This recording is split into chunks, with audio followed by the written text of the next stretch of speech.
suena familiar. FPS demasiado bajo. Según eso ya están vivos, ¿cierto? Sí, Así, ya estamos live. sí, ya se ve ahí. Aquí ya se ve. Listo. Ah, sí, ya se lo... Y el audio está... Lo primero que escuché, vi que sí.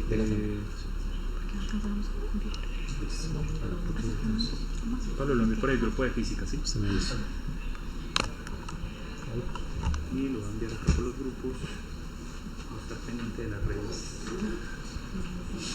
Ustedes se encargan entonces de encontrar bien la cámara y todo el mundo. Listo.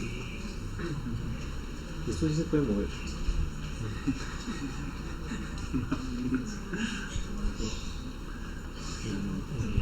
Listo, entonces ya voy a empezar entonces. Listo.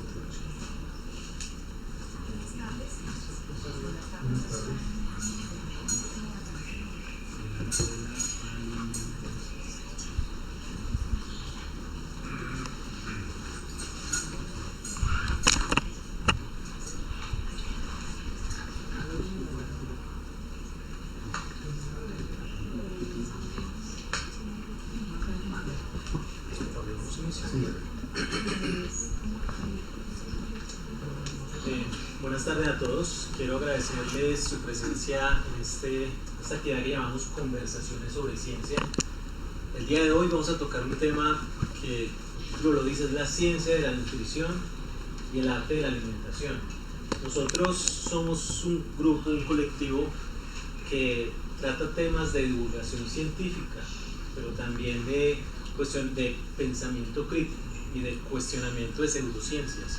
Y consideramos que en este campo hay un tema que hay que abarcar, porque todos acá seguramente, o casi todos, estamos expuestos constantemente a información en las redes sociales. Estamos hablando de TikTok, de YouTube, de Facebook. Estamos hablando que por allá recibimos información de gente que muchas veces dice ser médico, otras veces es médico de verdad. La pregunta es, ¿lo que dice es fiable? ¿Lo que dice es personal? ¿Lo que dice corresponde realmente a lo que se sabe en medicina y a lo que se sabe en ciencia, o está introduciendo por allí ideas que tal vez no son lo mejor para la salud y lo mejor para la alimentación?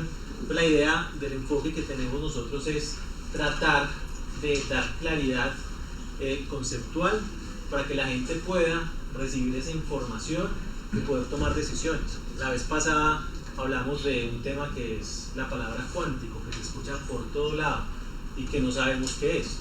Esta vez vamos a tocar el tema de la alimentación, donde también estamos llenos de mitos. Que consuma esto, que coma esto, que no haga esto, que haga lo otro, que esta dieta, que de eso es verdad y que no. Parte de eso lo va a ayudar Pablo. En parte sabiendo un poco más del tema, pero también aprendiendo a pensar mejor para recibir esa información y poderla procesar y filtrar.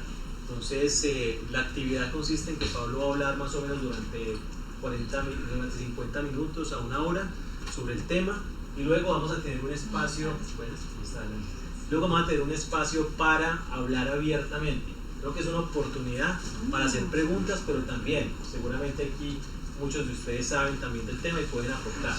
Entonces, ya sin más introducción, le doy la palabra a Pablo. Gracias. Sí, es una conferencia.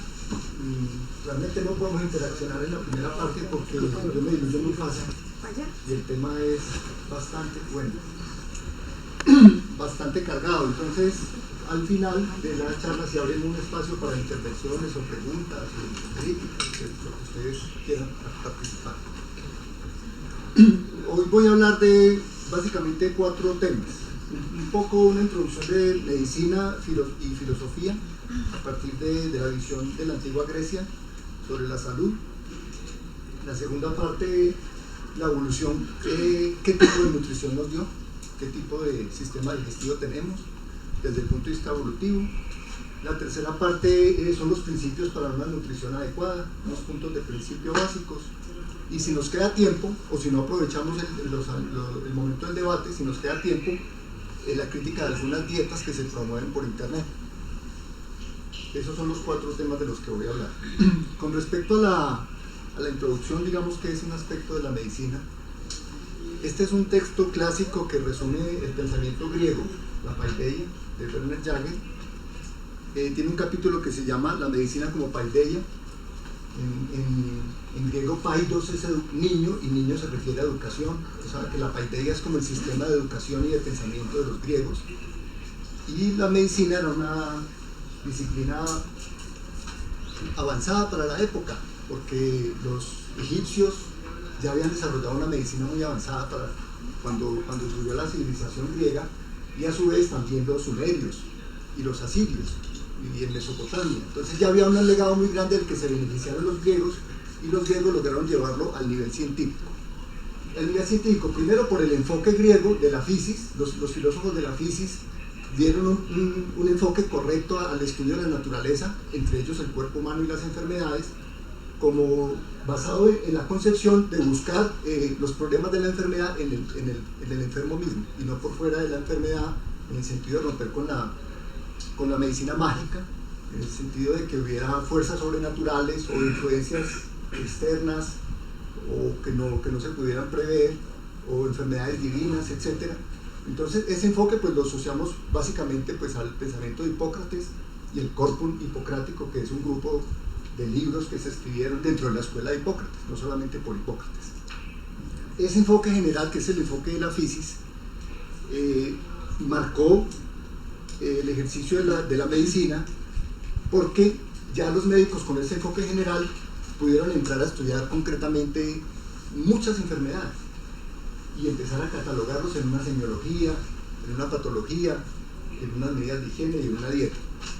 Voy a leer un párrafo un poco extenso de la paideia, porque me parece que ahí resumen algunos de los elementos con los que quiero introducir la charla de hoy. Dice así: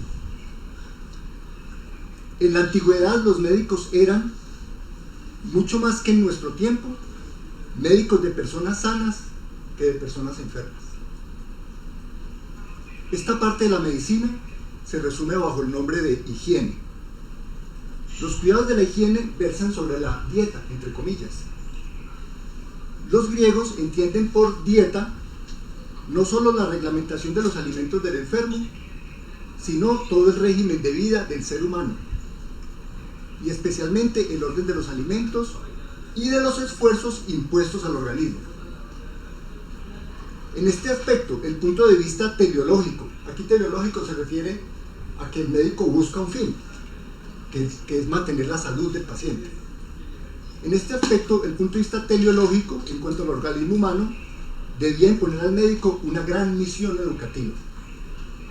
La sanidad antigua solo era incumbencia pública en una parte muy pequeña.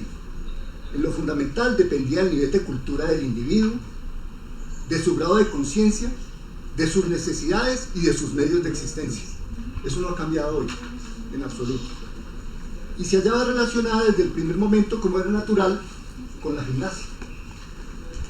Esta, o sea la gimnasia, ocupaba un lugar importante en los trabajos del hombre griego medio. Pues aquí cuando dice hombre es un sesgo de estos autores de comienzos del siglo XX, que hablan del hombre en términos genéricos, se refiere a hombres y mujeres. Repito el párrafo. Esta ocupaba un lugar importante en los trabajos del hombre griego medio. Descansaba a su vez en una larga experiencia higiénica y exigía un control constante del cuerpo y de sus actos. Se explica pues que el gimnasta fuese, como consejero experto en el cuidado del cuerpo, el precursor del médico. Y no fue desplazado, ni mucho menos, al aparecer la teoría de la dieta, sino que mantuvo siempre su posición al lado del médico.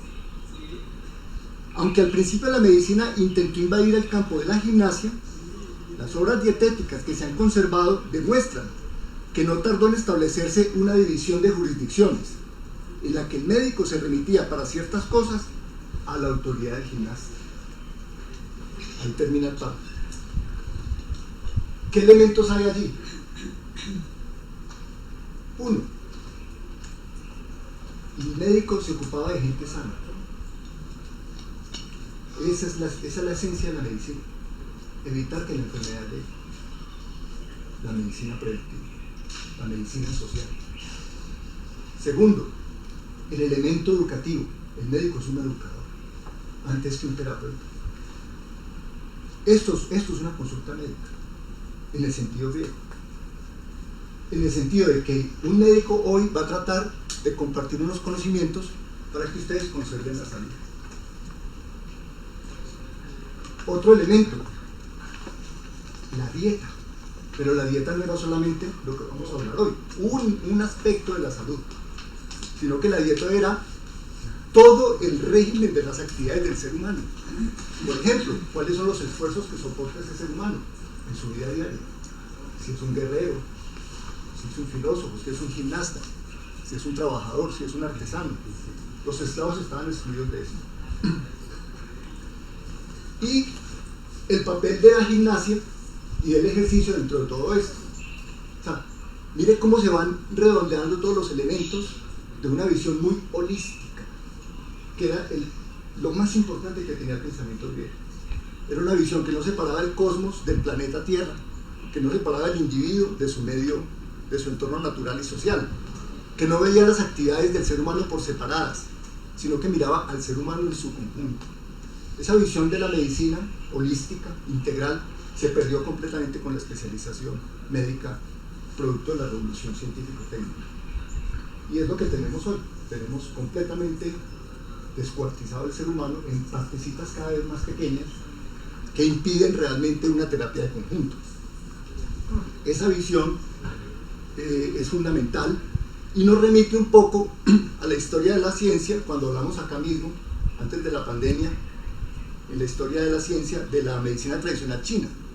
Y decíamos que también la medicina tradicional china tenía estos elementos que consideraban básicos para una buena salud: la higiene, la dieta, el ejercicio, la mente, el trabajo y el medio ambiente. Si vigilamos esos 5 elementos, 6 elementos, tal vez no nos vamos a enfermar. Tal vez vamos a tener pequeñas alteraciones, sí. Obviamente las enfermedades infecciosas van a atacar, o parasitarias, va a haber accidentes, en fin. Pero si conservamos un equilibrio entre todos estos elementos, la salud se va a conservar. Y hay uno de los problemas por los cuales tenemos una epidemia tan grande de patologías, que es un producto de alterar esta dinámica entre comer bien, estar activo, tener trabajos creativos, trabajos que nos llenen, que nos dignifiquen, que nos impliquen ejercicio mental, que nos desafíen intelectualmente, con un ambiente que no nos contamine y con unas medidas de higiene que son fundamentales. Pues todos los aprendimos, las aprendimos durante la pandemia, a regañadientes. A mí se me quedó esto, ¿sí? Tarrito de alcohol, que es básico para impedir la contaminación bacteriana y viral. Y cosas de ese tipo, pues las medidas de higiene que tienen que ver también con cosas no solamente del individuo, sino social: disposición de excretas, disposición de basuras, manejo de los gases de la combustión, tan grave en los campos, ¿no? Sobre todo con las mujeres del campo, que la mayoría a los 40 o 50 años ya tienen un EPOC muy severo porque han cocinado con leña toda la vida. Bien, este era el primer enfoque, porque quería que ustedes no empezaran esta charla pensando que esto se trata solamente de dieta. Obviamente habría que dar una charla completa para mirar esta visión holística de la salud, pero pues no es el tema de hoy. La segunda parte tiene que ver con la evolución. No sé si pasamos las primeras. Pusimos el tema que se me ha quedado. Desde acá, ¿cierto? Sí, de aquí.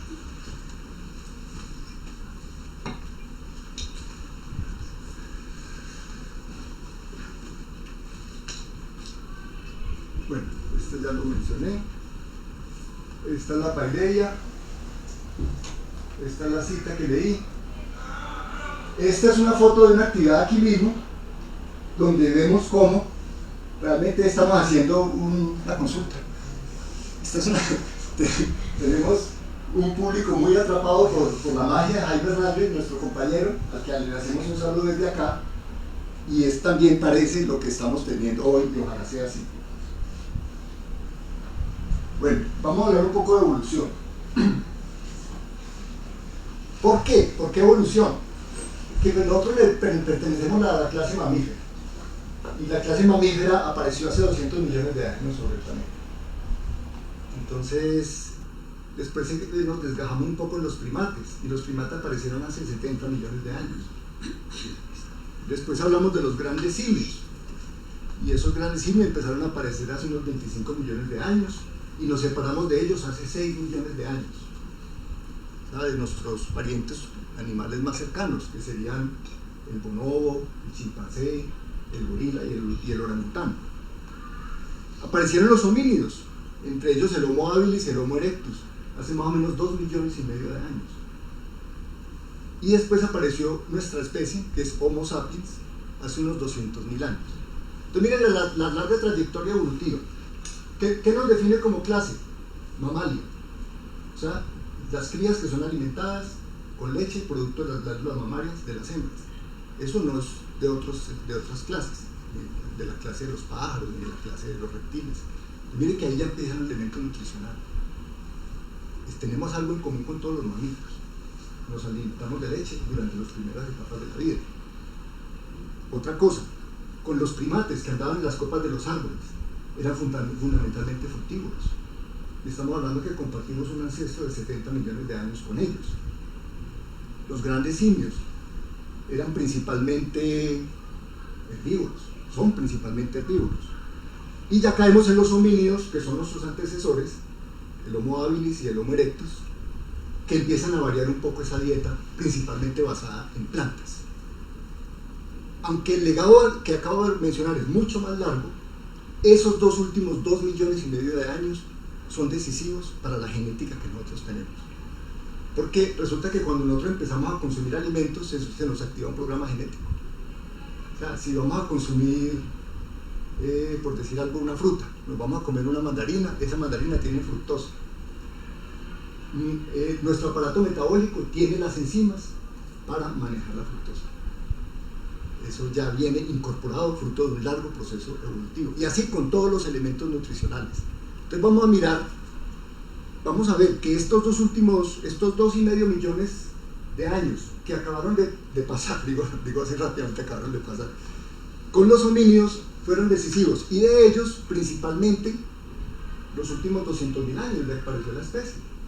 Porque en esos últimos 200.000 años ha habido unos cambios impresionantes en la dieta.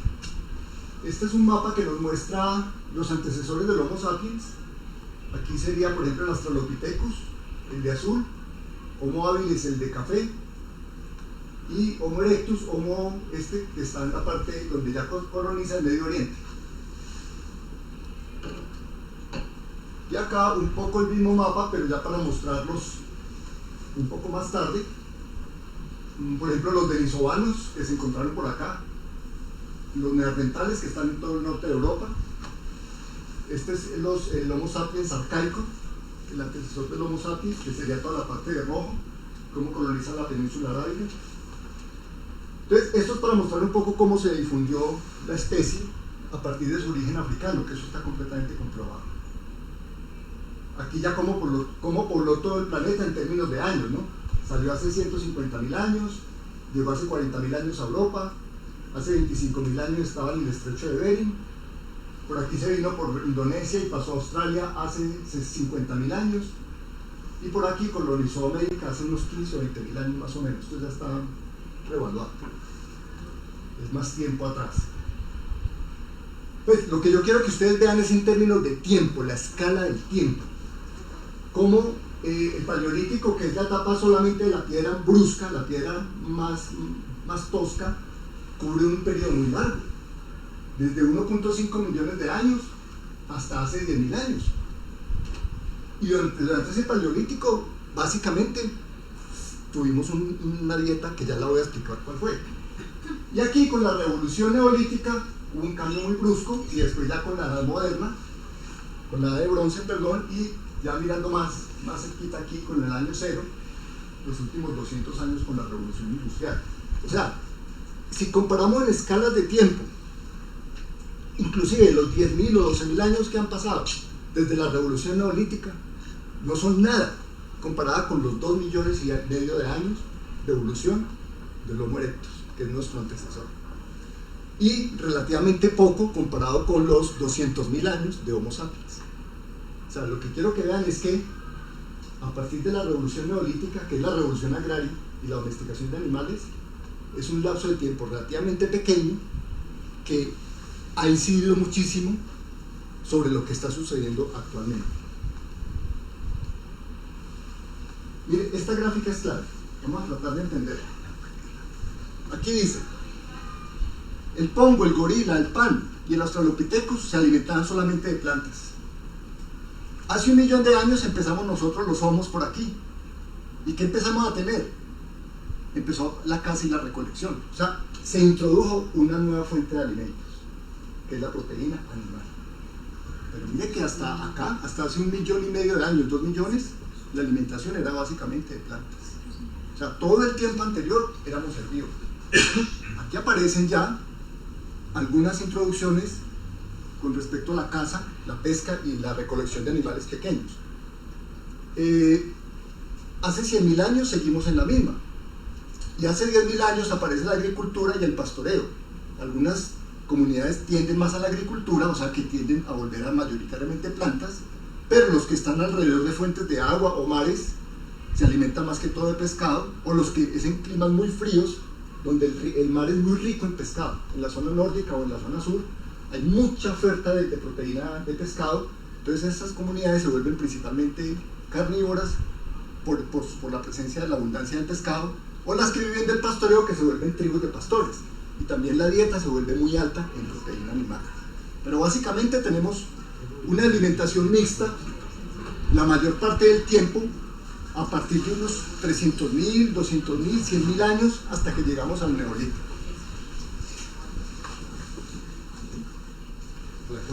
Buenas.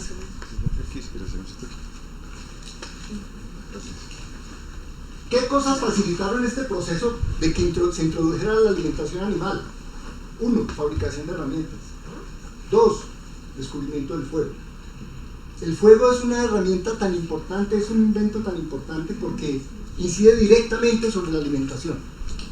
El fuego nos abrió la capacidad de asimilar una serie de alimentos que antes no podíamos digerir. Por ejemplo, las leguminosas. Las leguminosas hay que cocinarlas, y si no la proteína no se absorbe. Y la carne misma, cuando se cocina, se digiere más rápido. El impacto del fuego sobre la digestión tuvo una cosa, vamos a ver que es una de las cosas que yo quiero que quede más claro en la charla de hoy, la relación que hay entre aparato digestivo y aparato nervioso central, sistema nervioso central. Hay una relación íntimamente fundamental entre cerebro y sistema digestivo. ¿Cómo se va a ver aquí? En estos homínidos antecesores del ser humano, el efecto del fuego y la cocción de alimentos significó que los intestinos se hicieron más pequeños, porque la digestión se hizo más fácil. Resulta que los intestinos compiten directamente con el cerebro por energía. Son competidores de primera línea. De tal manera que al disminuir el tamaño del tubo digestivo, la digestión consume más o menos el 10% de las calorías en nosotros, y el cerebro pudo pasar a consumir el 20% de las calorías. El cerebro humano es solamente el 3% de la masa del ser humano, pero consume el 20% de las calorías. Es absolutamente demandante de energía permanente. El crecimiento del cerebro viene allí. Tuvo mucho que ver con el descubrimiento del fuego. Obviamente con las herramientas. Si miramos el gasto metabólico total, tenemos que en la actividad muscular gastamos el 20% de las calorías, en la actividad cerebral gastamos el otro 20%, en el sistema digestivo ganamos el 10%, ahí va la mitad. La otra mitad está el resto de las actividades. Ahí está el 100% del gasto calórico. Y surgió una cosa muy importante, las conductas sociales. El ser humano nació gregario, nació en grupos, tenía comunicación, empezó a tener lenguaje, empezaron a cazar en grupo, empezaron a practicar división de funciones, había agricultura, había pesca, había caza, y todo eso generó lo que estamos viendo, una dieta mucho más rica que la que había anteriormente, mucho más variada, y la posibilidad de que el ser humano empezara a escalar, empezara a salirse como de la escala animal y empezara a aparecer el fenómeno social. Después de que vino un periodo, fruto de esos avances, en el que el Homo sapiens prácticamente aniquiló las grandes especies de mamíferos, por ejemplo en Australia y por ejemplo en el norte de América. Aquí había camellos, aquí había caballos. Y los caballos, cuando llegaron los conquistadores, no existían. Los caballos que nosotros conocemos los trajeron los europeos. Muchos investigadores que han descubierto esto están diciendo que el aparato genético humano está adaptado a esto. que lo que tenemos en este momento es una discordancia genética porque nos salimos de la dieta que nos acompañó durante decenas de miles de años. Aparte de que hay otro elemento, la dieta paleolítica, esta principalmente hace 30.000 años para acá, o 40.000, era altamente rica en fibra y era supremamente variada. Estamos hablando de la etapa de los cazadores-recolectores, y es una etapa en donde una horda de 100 o 150 seres humanos podían recorrer decenas de kilómetros, hasta un centenar de kilómetros en un día, y en ese recorrido, y a lo largo del tiempo, por decir algo, en un año, llegaban a probar hasta 3.000 especies vegetales distintas. Esas 3.000 especies vegetales, cuando llegó la revolución agrícola,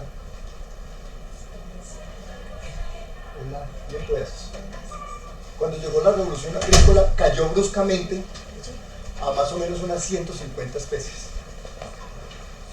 Entonces, el empequeñecimiento de la dieta es dramático. Si miramos lo que se oferta hoy día en el mercado mundial, en términos de alimentos, 20 especies vegetales son la principal fuente de alimentación de la humanidad. O sea, pasamos de 3.000 en el Paleolítico a 150 en la Revolución Agrícola, y hoy, básicamente, 20 especies vegetales son la base de la dieta mundial.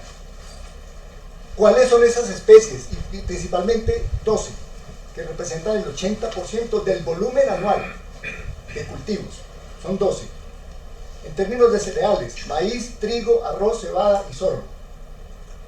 En términos de leguminosa, la soya. En términos de fruta, el banano, que arrasa. En términos de raíces, la papa, la yuca y la batata. Y por último, como fuente de azúcar, la caña y la remolacha. Ahí está el 80% de la producción mundial de alimentos, 12 productos. Entonces, cuando miramos eso, vamos a comparar la situación del nómada paleolítico con el agricultor del neolítico y con la situación actual. Vamos a mirar. Se cayó el mito de que los nómadas eran gente que sufría mucho, que no tenía ninguna posibilidad, que escasamente sobrevivían, todo lo contrario. Lo que la antropología ha descubierto es que los nómadas vivían en una especie de sociedad opulenta original. El nómada no cazaba, no recolectaba más de 3 o 4 horas al día. En 3 o 4 horas conseguía lo que necesitaba. Y el resto del tiempo se dedicaba a chismorrear, a compartir con la tribu, a comerciar conchas y cosas con otras comunidades, a hacer arte, porque ellos fueron los que hicieron las obras de las cavernas de Lascaux y de las otras que están en España. Entonces, para nada, eran mucho más sanos que el agricultor del neolítico. El agricultor del neolítico empezó a trabajar de sol a sol, porque como dice la Biblia, la caída del primer ser humano está reflejada en muchos de los mitos de origen, y en la Biblia está: cuando Jehová expulsa a Adán y Eva del paraíso. ¿Qué es el paraíso? La sociedad paleolítica. ¿Qué es el neolítico? Cultivarás la tierra con el sudor de tu frente. Y cultivar la tierra con el sudor de tu frente es que efectivamente el agricultor sudaba de sol a sol, produjo mucho más unidades de alimento por hectárea, pero eso no le quedaba a él. Aparecieron los reyes, aparecieron los jerarcas, aparecieron los ejércitos, había que defender las cosechas, había que defender los graneros, y cuando usted menos pensaba, tenía una cantidad de gente desnutrida. La inmensa mayoría de los agricultores neolíticos se ven los hallazgos arqueológicos, tienen anemia, tienen osteoporosis, tienen menor talla que los paleolíticos, como cualquier desnutrido, y siga contando. Avitaminosis de todo tipo, porque es que el empequeñecimiento de la dieta significa déficit no solo de proteínas, sino también de vitaminas y minerales.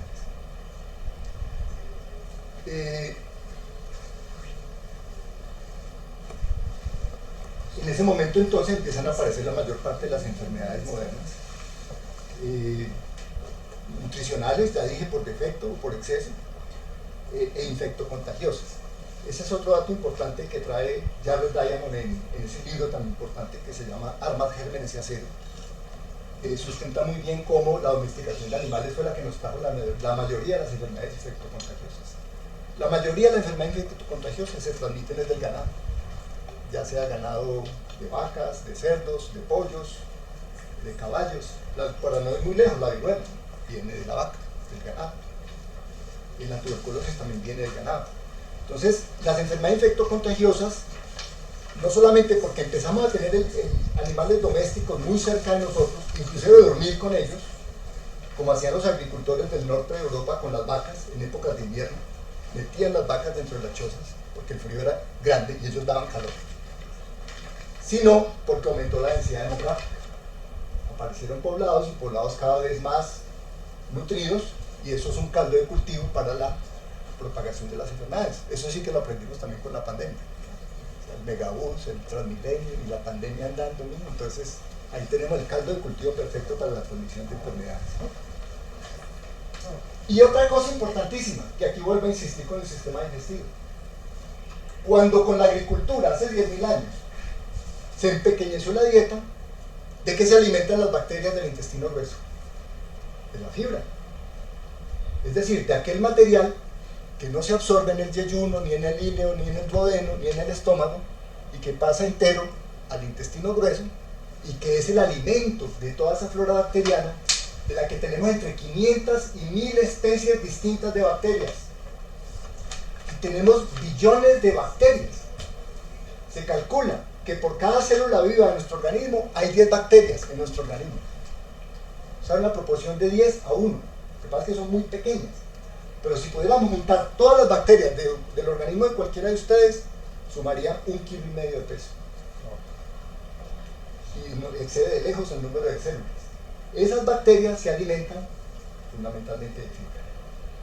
Y la fibra se vino abajo con la dieta agrícola, porque la dieta agrícola disminuyó muchísimo el aporte de fibra. Y al disminuir el aporte de fibra, se afecta severamente el microbioma.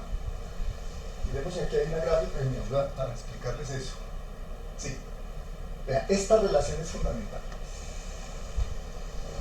¿Qué sale de esta relación? Salen 3 cosas.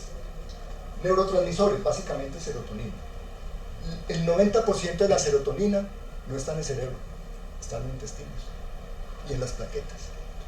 ¿Y ustedes saben qué es la serotonina? Es el neurotransmisor del placer y de la felicidad y de la tranquilidad. 1.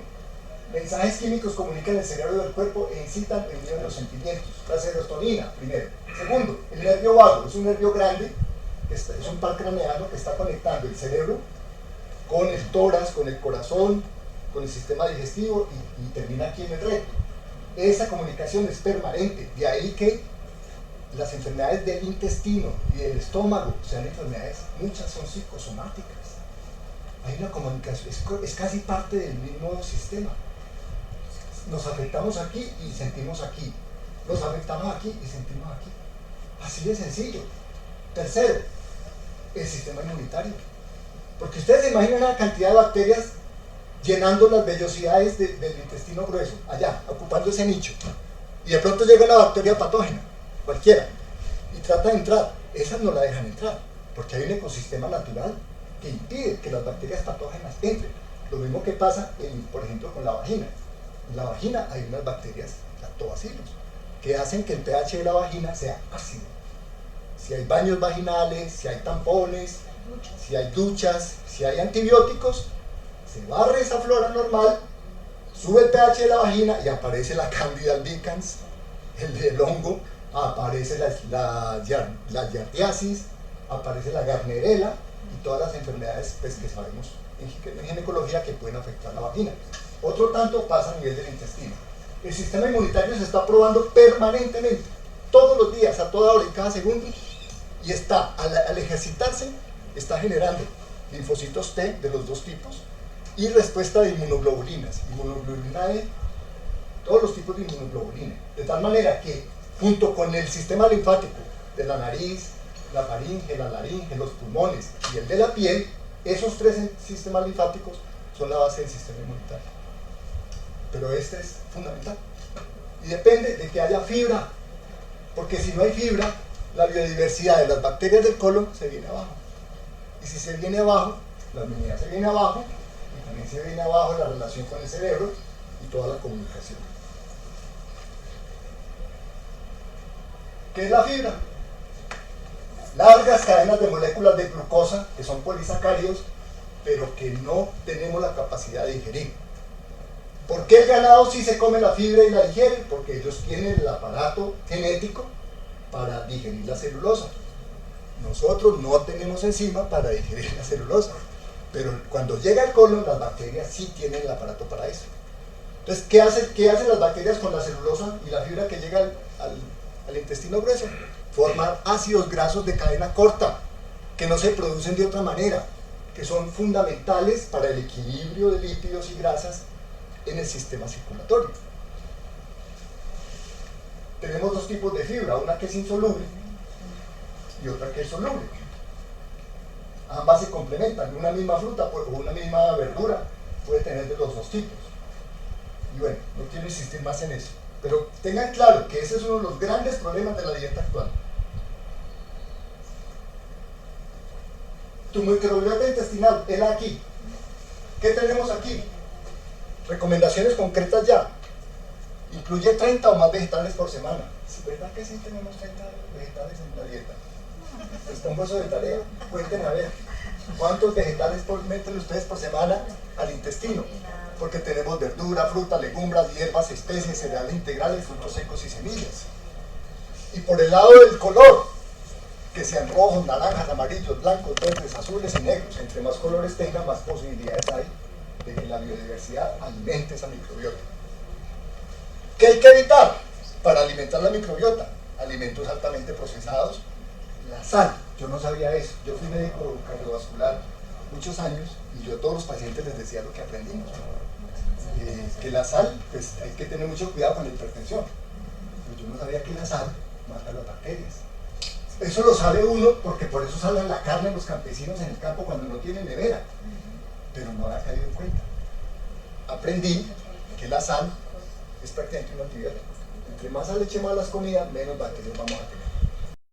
Vivimos en un ambiente nutricional que difiere de aquel para el que nuestra constitución genética fue seleccionada. Nuestra genética no concuerda con nuestra dieta. Sencillo.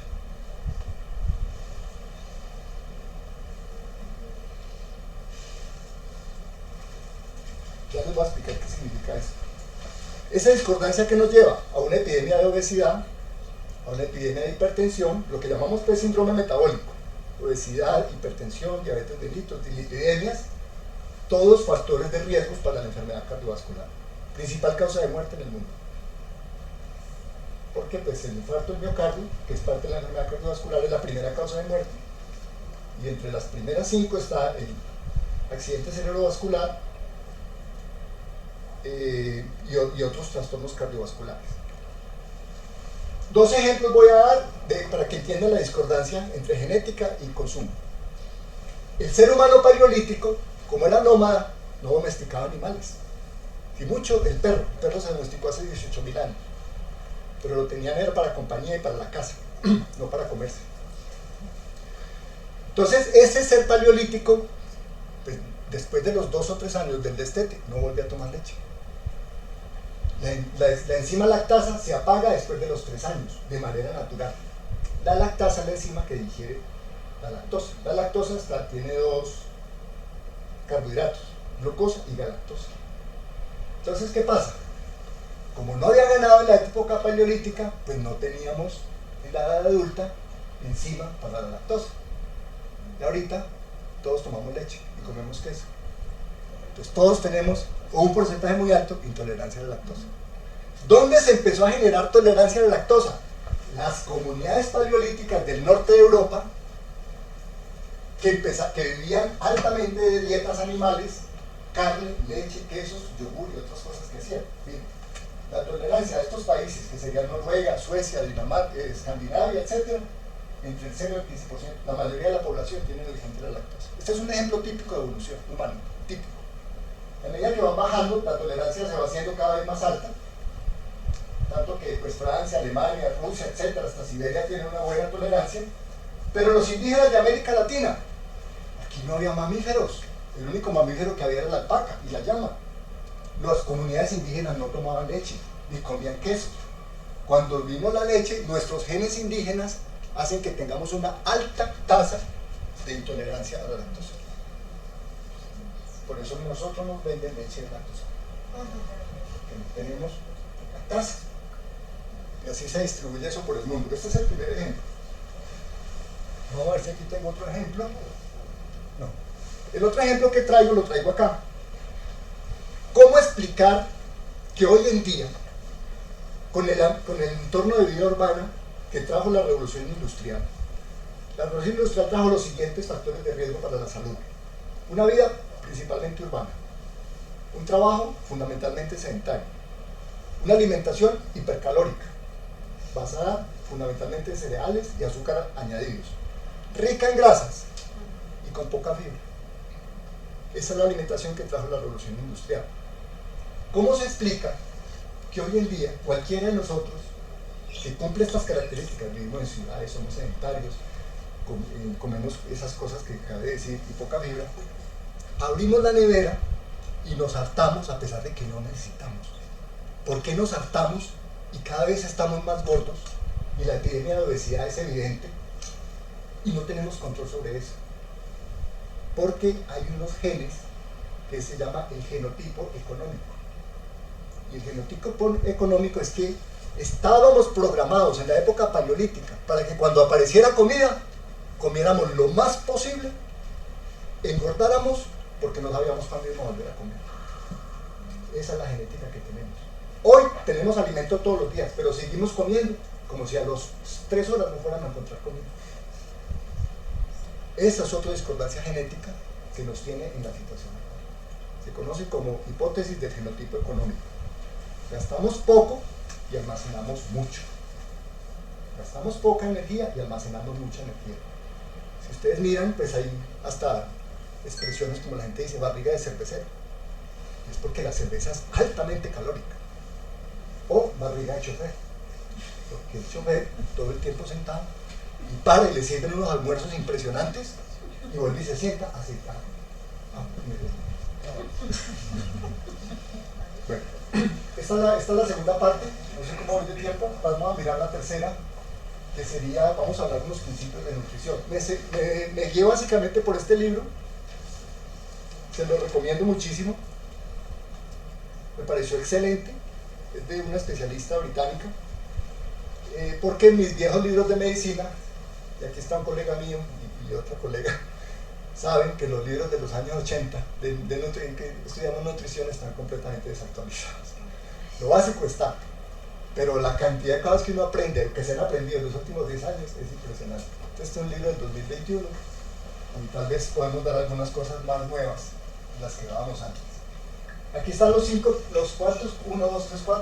principios de una dieta sana, que sería una dieta equilibrada, una dieta variada, una dieta sana, una dieta personalizada y una higiene alimentaria. Vamos a mirarlos muy rápidamente. Aquí sí voy a seguir más que todas las filinas.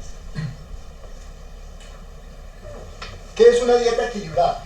Como lo define la OMS, en términos de calorías, los carbohidratos deben dar el 50% de las calorías, entre el 40 y el 50%. Las grasas deben darnos el 30% de las calorías y las proteínas el 20%. Para las personas promedio normal, mujeres promedio normal, requieren 2000 kilocalorías al día para cumplir plenamente con todas sus funciones. Y los hombres un poquitico más, 2500 kilocalorías. De esas 2500 o 2000, 50% deben venir de carbohidratos, 30% de grasas y 20% de proteínas. Más o menos como se dibujan acá. Miremoslo de otra manera. Bueno, miremos qué calorías produce cada grupo de alimentos.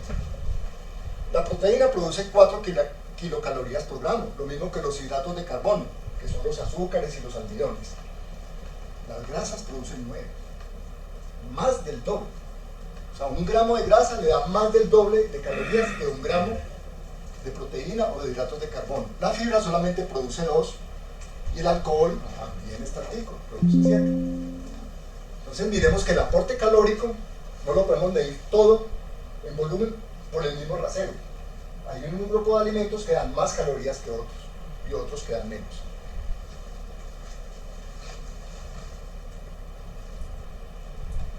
Este Este es importante porque a uno los nutricionistas le hablan de gramos y no sé qué, y uno no visualiza eso. Pero detengámonos un poquitico en esto. Miren, el apio debe tener mucha fibra. Se necesitan 1425 gramos para producir 200 calorías. O sea, casi 3 libras para 200 calorías. ¿Quién se come 3 libras de apio? Pero la pasta cocida, solo 145 gramos. Y 2 vasos medianos de Coca-Cola, 200 calorías. Todos dan 200 calorías, todos. Los Doritos, 41 gramos de Doritos, 200 calorías. Papas fritas en la casa, 73 gramos. Y el peor de todos, el tocino. 34 gramos, 200 calorías. O sea, es que la grasa es una cosa seria.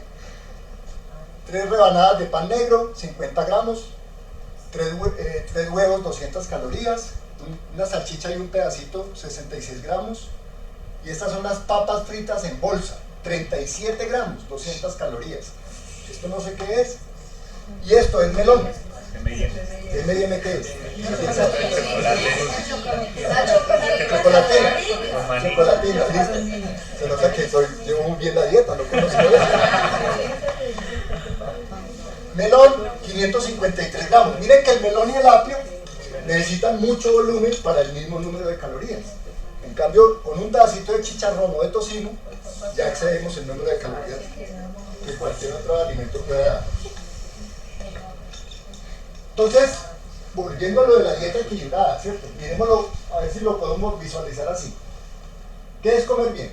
Intenta comer a diario varios alimentos de estos grupos e incluye una pequeña cantidad de alimentos ricos en grasa, azúcar o sal, solo de vez en cuando. Estas cantidades son para una mujer media, así que pueden variar según la persona. Usa tu palma como guía. Entonces, en tu palma como guía, ¿qué necesitamos al día? 5 piezas de fruta o verdura. Pongamos un ejemplo, ¿qué es una pieza? Un tomate mediano. Acá, con respecto a carbohidratos, necesitamos entre 3 y 4 porciones de carbohidratos al día. ¿Qué es una porción? Una patata, una papa asada del tamaño de un puño.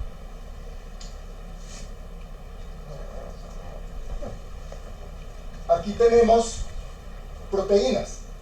Va bajando, sí, miren que va bajando. Va bajando la cantidad. 2 a 3 raciones de proteínas al día, que sería como decir usted, los días son frijoles, 120 gramos de frijoles o lentejas cocidas. Lácteos, 2 a 3 raciones de lácteos, ya mucho más pequeño, que sería como 2 dedos de queso. Y muy poca cantidad de grasa, que sería como una cucharada de postre para cocinar la comida. Esto es una dieta equilibrada. Mucha fruta y verdura, un poquito menos de carbohidratos feculentos, más o menos lo mismo de proteína, menos lácteos y muy poquita grasa. Lo que llaman el plato saludable, que está ahí, 50% los vegetales, estos granos integrales que tenemos acá, ojalá sean integrales, eso pues es difícil porque culturalmente choca con nosotros. El arroz integral no sabe lo mismo que el arroz blanco, el pan integral no sabe lo mismo que el pan blanco, pero realmente se pierde mucho nutricionalmente cuando se le libera la cáscara, cuando se le libera el germen, porque es que el grano tiene 3 partes, la cáscara, la pulpa y el germen. El germen es donde va saliendo la semilla, y eso es súper nutritivo, y eso se lo sacan por ejemplo al trigo. El germen de trigo es porque le han sacado el germen. Lo mismo pasa con el arroz. Entonces, cuando el cereal es integral, trae las 3 cosas. Por ejemplo, en la cáscara hay mucha vitamina B, vitaminas del complejo B. Y el germen tiene mucha proteína. Y normalmente la pulpa tiene masas con carbohidratos. En fin, y aquí proteína saludable, pescados, carne de ave, legumbres preferiblemente, aquí serían leguminosas, y evitar carnes procesadas, embutidos o salchichas, el llamado a ser activo, y el llamado a consumir aceite. Ahorita vamos a hablar un poquito más en detalle de esto. Y el agua, bebida de elección, y evita bebidas azucaradas. Esto sería pues un consejo práctico de cómo hacerlo. Miremoslo desde el punto de vista del planeta, porque producir alimentos es una de las cosas más costosas en términos ambientales para el equilibrio ecosistemático del planeta. Esta gráfica es muy importante. Se llama la dieta planetaria. Las privaciones no forman parte de la dieta planetaria. No quiere decir que porque el planeta está contaminando nosotros vamos a comer menos. No, podemos comer bien. pero en sintonía con el planeta. Las proporciones de los distintos grupos de alimentos se establecen teniendo en cuenta la salud del planeta y la alimentación humana. Ningún grupo de alimentos queda excluido, pero se da mayor importancia a los alimentos basados en plantas y a la moderación. De entrada vemos que las frutas y las verduras se consumen el 50% de la dieta planetaria. El otro porcentaje grande son los cereales integrales y las proteínas de origen vegetal. O sea, según eso, como el 85% de la producción debe ser vegetal, si queremos estar en sintonía con el planeta. Y ya les voy a mostrar por qué. Habría que restringir las proteínas de origen animal, las grasas saturadas, las grasas insaturadas, los lácteos y los azúcares añadidos. Por ejemplo, el Valle del Cauca es el monocultivo de la caña. Los terratenientes de la caña quieren consagrar el Valle del Cauca como paisaje cultural cañero. Como es lo mismo que con el café, paisaje cultural cafetero. Pero eso sería consagrar el mayor crimen ecológico que se ha hecho con el Valle del Cauca y con las comunidades que vivían en ese valle. Realmente eso es insostenible. Se sostiene porque hay una clase que con toda la fuerza la sostiene. Pero retomando un lema que tenía un gobierno anterior, hace mucho tiempo, que le declaró la guerra a la marihuana y decía, la mata que mata. La marihuana no es la mata que mata, es la caña de azúcar. Piensen eso.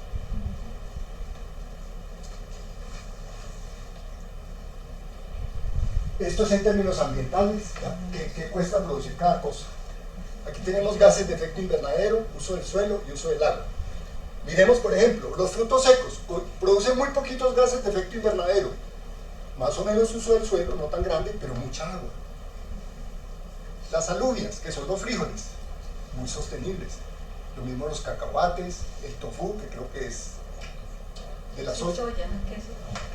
Los huevos aumentan más, aquí va aumentando progresivamente los gases de efecto invernadero. Vemos que los huevos más, las aves, el pescado, el cerdo, el queso, lácteos, mariscos, corderos y el ganado. El ganado es el que más produce gases de efecto invernadero, por muchas razones, no solamente por la digestión de la vaca, sino por la deforestación asociada. Y en términos de agua, vemos que también tiende a crecer el consumo de agua con respecto a cordero, lácteos, queso, cerdo. Y el uso del suelo también se incrementa en esta parte.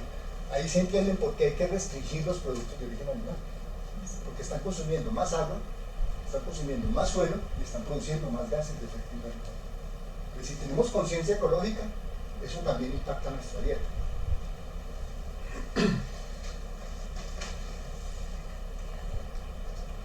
Bueno,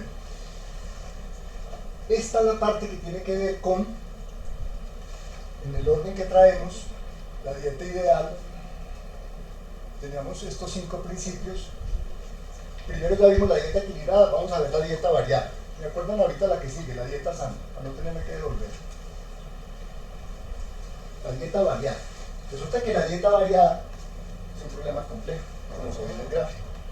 Para tomar una decisión alimentaria hay una cantidad de factores involucrados. Voy a leer solo el del centro. Cada vez que decidimos tomar un alimento o bebida en particular es el reflejo de una serie de influencias sociales, educativas y de otro índole. Por ejemplo, la variable económica. ¿Tenemos plata o no tenemos plata?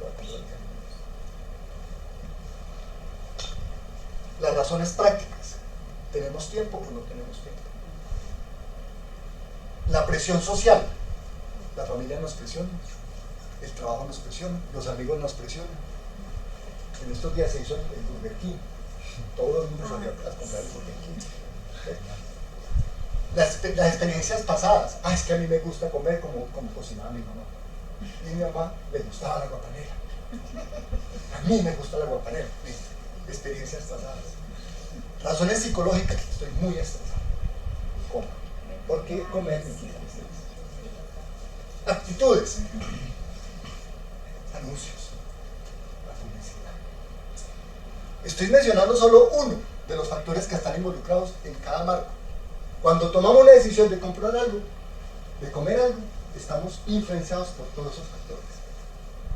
Entonces, hagámoslos conscientes para poder tomar decisiones variadas en cuanto a la dieta, que la dieta tiene que ser variada. ¿Por qué? Porque de alguna manera hay que tratar de recuperar esa biodiversidad que tiene nuestra genética del periodo paleolítico y que está completamente perdida. Miren, esta es una propuesta que les traigo. Frutas y verduras. Si tomas una gran variedad, aportarás a tu cuerpo distintos nutrientes. Aquí tenemos unas: manzana, plátano, naranja, pero usted puede comer melón, semillas de otro kiwi, no sé qué. Aquí puré de papas. Aquí hay una cantidad de alimentos que yo no conozco, no sé qué es chiribía. El boniato, sé que es como un tubérculo que se come en Japón, sobre todo el boniato morado, y que está asociado a la dieta japonesa de alta longevidad. Aquí guisantes pues son frijoles, arvejas, lentejas, pueden variar con espárragos, espinacas, coles. Aquí las proteínas se pueden reemplazar con queso, bueno, las carnes normales, garbanzos, aquí habas, que aquí no se comen, frijoles negros, que la gente casi no le gusta, ¿no? Las lentejas sí nos gustan mucho. La micoproteína es una carne que se produce con hongos, salvado, humus, en fin. Y en cuanto a hidratos de carbono, hay muchas posibilidades, muchas formas de pasta. El pan blanco se puede reemplazar con pan de centeno, el pan de masa madre, el arroz blanco se puede hacer arroz integral, trigo sarraceno, friqué, etc.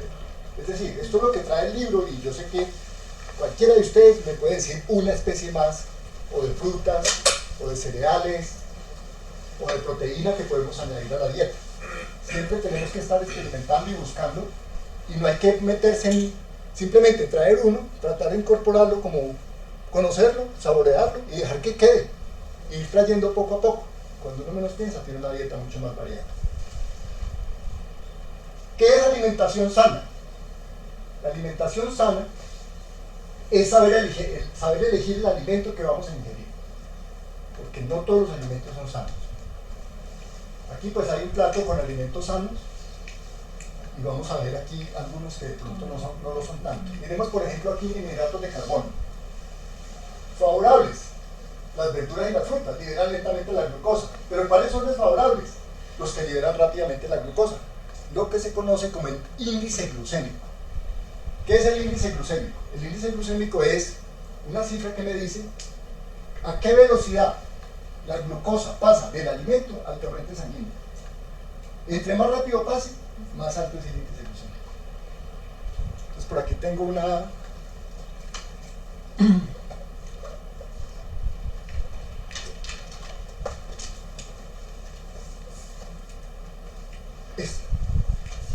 los voy a pasar para que la van mirando y tengan tiempo. Esto me mide el índice glucémico de los alimentos. Aquí a la izquierda, aquí a mi derecha están los más bajos, los medios, los altos y los muy altos. Voy a leer los muy altos para que ustedes se enteren de cosas.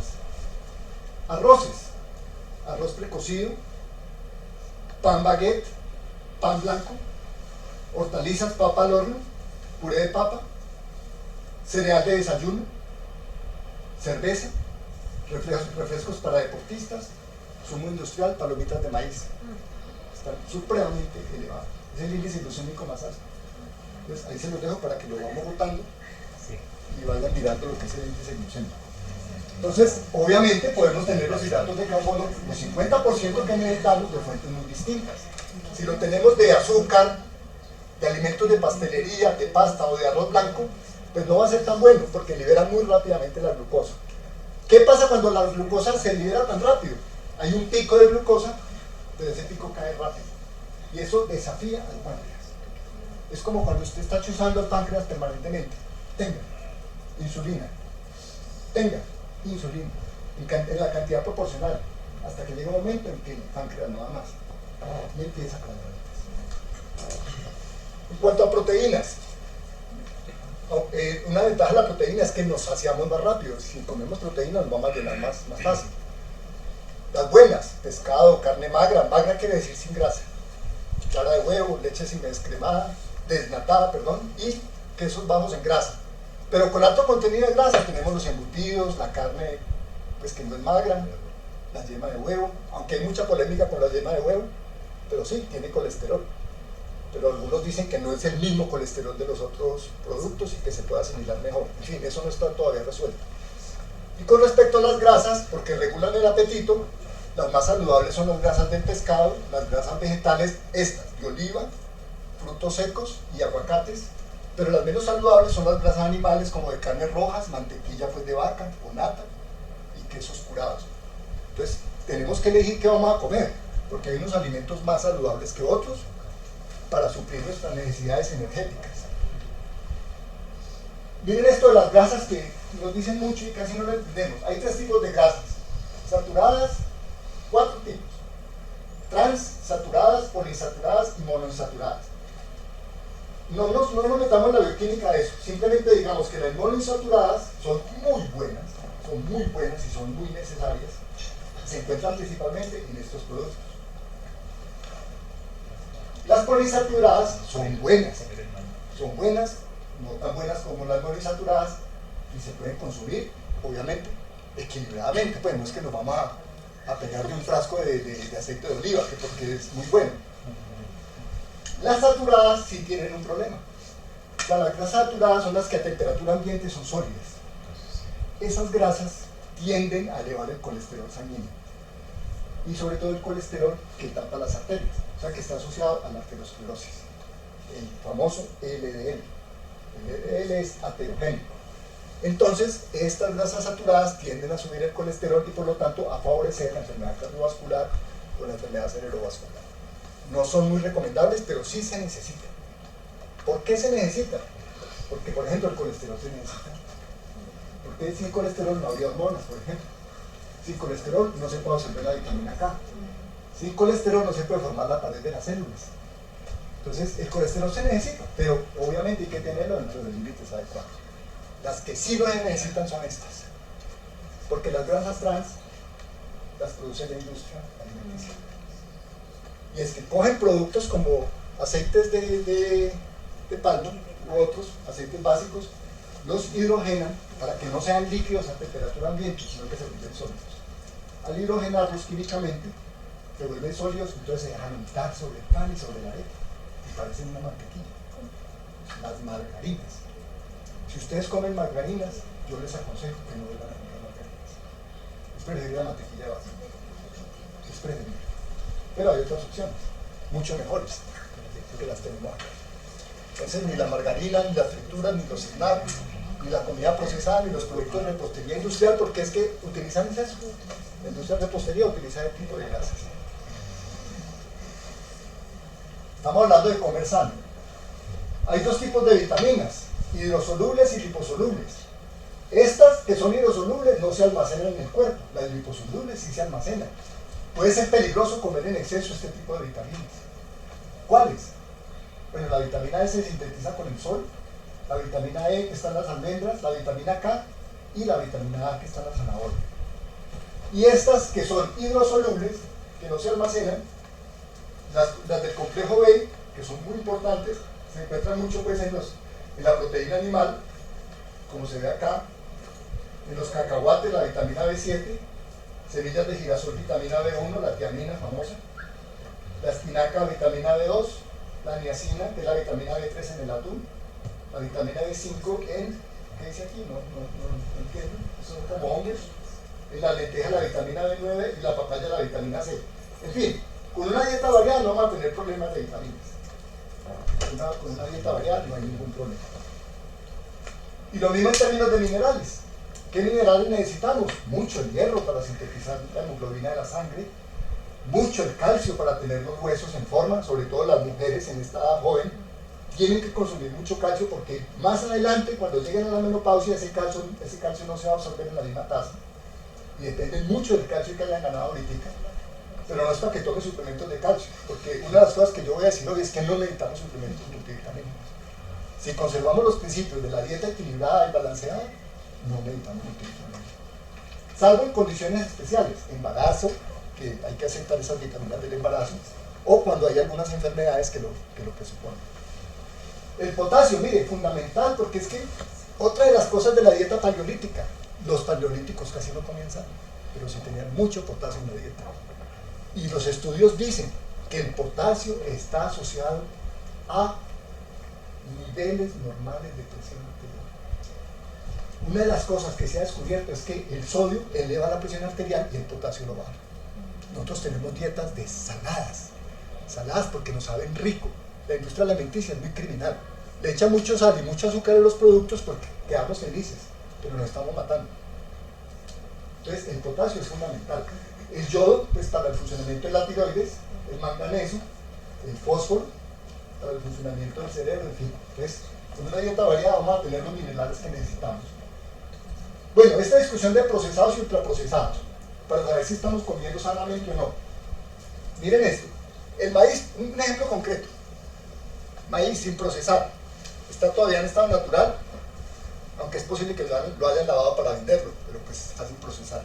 Mínimamente procesado, lo pueden desgranar y meterlo en una lata con agua o con... Sí, aquí dice, las verduras en lata suelen conservar la fibra. A veces se les añade sal como conservante, es verdad, aquí ya mínimamente procesado. Más procesado, palomitas de maíz. Han sido modificados, puede que solo se les haya aplicado calor o que lleven aditivos, grasa, sal o azúcar. Y altamente procesados, el jarabe de maíz, que es con el que tienen intoxicado al pueblo norteamericano. Porque a todo le echan jarabe de maíz, que es dulce y es fructosa. Y la fructosa, nosotros, a diferencia de la glucosa, no tenemos el aparato metabólico para procesarla directamente. Tiene que pasar al hígado y hay un gasto energético adicional para poder transformar la fructosa en glucosa. Eso es lo que tiene enfermo a buena parte del pueblo norteamericano, que está en ese momento con una epidemia terrible de obesidad. Las cifras son enormes. Y aquí solamente con el ejemplo del maíz se ve. Eso mismo pasa en la industria alimenticia con una cantidad de productos.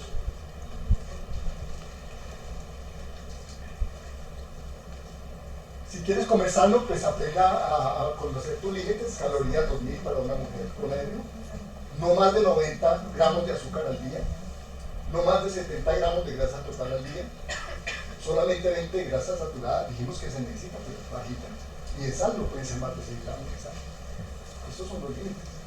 ¿Cómo sabe uno que está trayendo los límites? Hay que mirar las tarjetas nutricionales y vemos, por ejemplo, que si un producto empieza a acercarse por encima, alrededor de los 25 gramos de azúcar, ya está tocando los límites rojos en azúcar.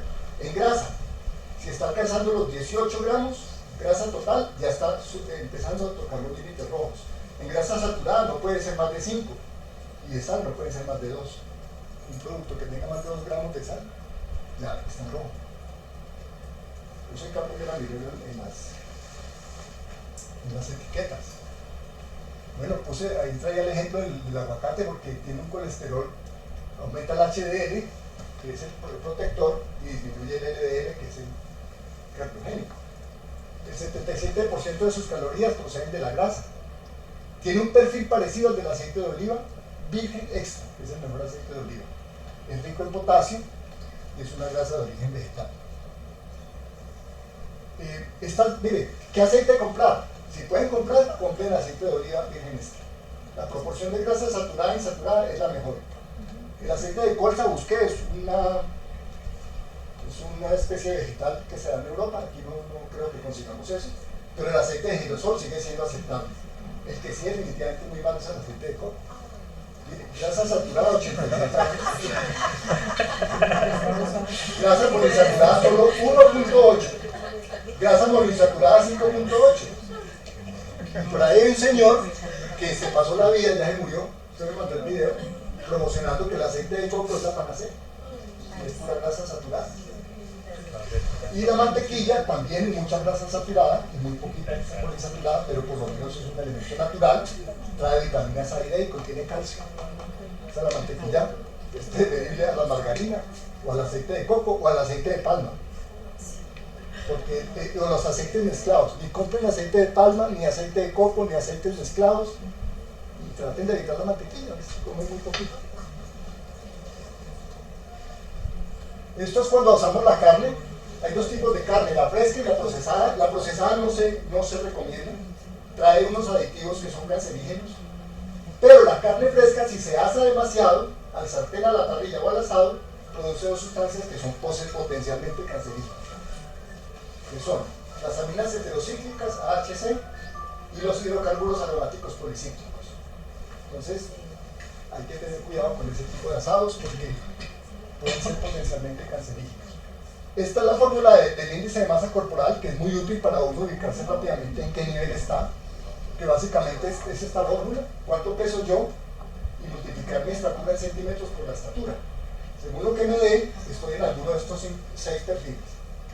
Aquí está desnutrido, aquí está normal, y aquí para acá empieza a tener sobrepeso y los diferentes grados de obesidad. Hay que tener en cuenta que el índice de masa corporal es una medida muy tosca, o sea, muy general. Hay muchas diferencias particulares. Aquí ponemos un caso. Estas dos personas pesan lo mismo, tienen el mismo índice de masa corporal, pero este se alimenta bien, es activo, tiene sueño de calidad y no tiene estrés. Este tiene 30% más grasa, este tiene 15% menos. Este consume mucha energía, es sedentario, falta de sueño, estrés. Tiene el mismo índice de masa corporal, pero este está en peores condiciones. Entonces vamos a hacer un ejemplo muy sencillo. Una persona que pese 72 kilos, que mida 1,82, 72, 1,82, da 72 por 3.3, 31,24, índice de masa corporal 21,7. ¿Está bien o está mal? 21,7 nos daría acá, entre 18,5 y 24. Esta persona está muy bien. Este soy yo. Ese es el ideal. Ahora me puedo dar un infarto porque tengo mucho antecedente familiar de infarto de miocardio, pero no va a ser por el índice de masa corporal. Esto es con respecto al ejercicio. Se descubrió que la mejor forma de quemar grasa es la marcha enérgica, no el esfuerzo intenso. El esfuerzo intenso, ya voy a acabar, quema el glucógeno. Y el glucógeno es el azúcar de reserva que tienen las células y el hígado cuando, por ejemplo, si hay un terremoto y yo me asusto y tengo que salir corriendo, inmediatamente recurro al glucógeno. Es lo inmediato, pero no cojo como estos gorditos que tengo por acá. Si quiero bajar los gorditos, mire lo que tengo que hacer: marcha enérgica, un entrenamiento con pesas, o sea, la parte amarilla es la grasa y la parte anaranjada es el glucógeno. ¿Cómo quema uno mucho glucógeno? El sprint, bicicleta intensa del entrenador. Trotar suave y caminar enérgico es lo mejor para bajar de peso. Y con respecto a la frecuencia cardíaca, hay que mantenerse según la edad, 25, 30, 40, 50, 60 años. Según la edad, hay que mantenerse en este rango de frecuencia cardíaca, que es el rango del ejercicio aeróbico. Es el que quema grasa, porque el ejercicio anaeróbico es desarrollo muscular. Y aquí lo que hay es aumento de resistencia y aquí simplemente calentamiento. Hay que tratar de mantenerse en el ejercicio aeróbico para quemar grasa, pero no muy intenso. Bueno, entonces dejemos ahí porque se me acabó el tiempo. Seguiría el tema de las dietas, pero yo creo que lo podemos hablar durante la hora que nos queda. 40 minutos. Muchas gracias. Bueno, como les comenté al principio de la actividad, la primera parte es la charla que da Pablo y ya abrimos espacio para una discusión donde pueden aportar, pueden opinar, pueden hacer preguntas también y posiblemente Pablo también pueda ampliar lo que ya dijo. Yo de todas formas quiero aprovechar para recordar un par de cosas, y es que más o menos en 2 semanas vamos a tener una siguiente actividad, no acá, sino en un café que se llama Espacio Vasto, donde vamos a tener una temática diferente. La vez pasada estuvimos discutiendo de un capítulo de un libro de Carl Sagan que se llama El sutil arte de detectar camelos. Como notan, estamos como con temáticas relacionadas, porque los camelos, las falacias, los engaños son relacionados, y en este tema se ve bastante. Hay demasiada desinformación, demasiadas falacias que se presentan en el tema de la nutrición, que son temas relacionados que estamos, pero con dinámicas diferentes. Allá en Espacio Vasto proponemos un capítulo de un libro, o una temática, un artículo, lo que sea, y discutimos a partir de eso. Aquí sí hemos tenido pues, en las charlas variadas. La vez pasada pues Andrés, que es un experto en computación cuántica, nos ayudó mucho a entender un poco de eso, a la vez que nos ayudó a quitar los mitos de la cuántica. Esta vez el tema fue ese, y la próxima actividad que va a ser acá, que también vamos a estar invitando más o menos en un mes, voy a ser yo el encargado de la charla. Va a ser una charla sobre inteligencia artificial. Pues ahí creo que no va a ser tanto de falacias, sino que es más bien una comprensión de lo que es la inteligencia artificial. ¿cierto? Porque pues es algo que está sonando bastante. ¿Qué es? ¿Qué quiere decir inteligencia? ¿Qué no? Entonces, dentro de un mes es importante que nos dejen los datos para poderlos agregar a la lista si quieren seguir recibiendo. Y tenemos un espacio ya un poco donde compartimos algo de material, los textos que discutimos en WhatsApp, que pues ahí no hay espacio para el WhatsApp. Si están interesados, pues se acercan en algún momento ahorita al finalizar y yo anoto sus datos para agregarlos. Así se enteran también de las actividades por WhatsApp.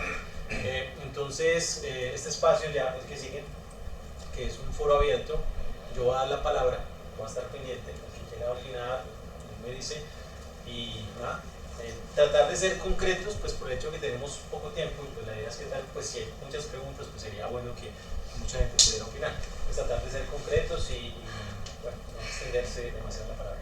Entonces, no sé si alguien tiene alguna pregunta, comentario que quiera decir. Yo tengo una pregunta administrativa. Sí, ¿Sería posible obtener vía los correos este material? Claro. sí.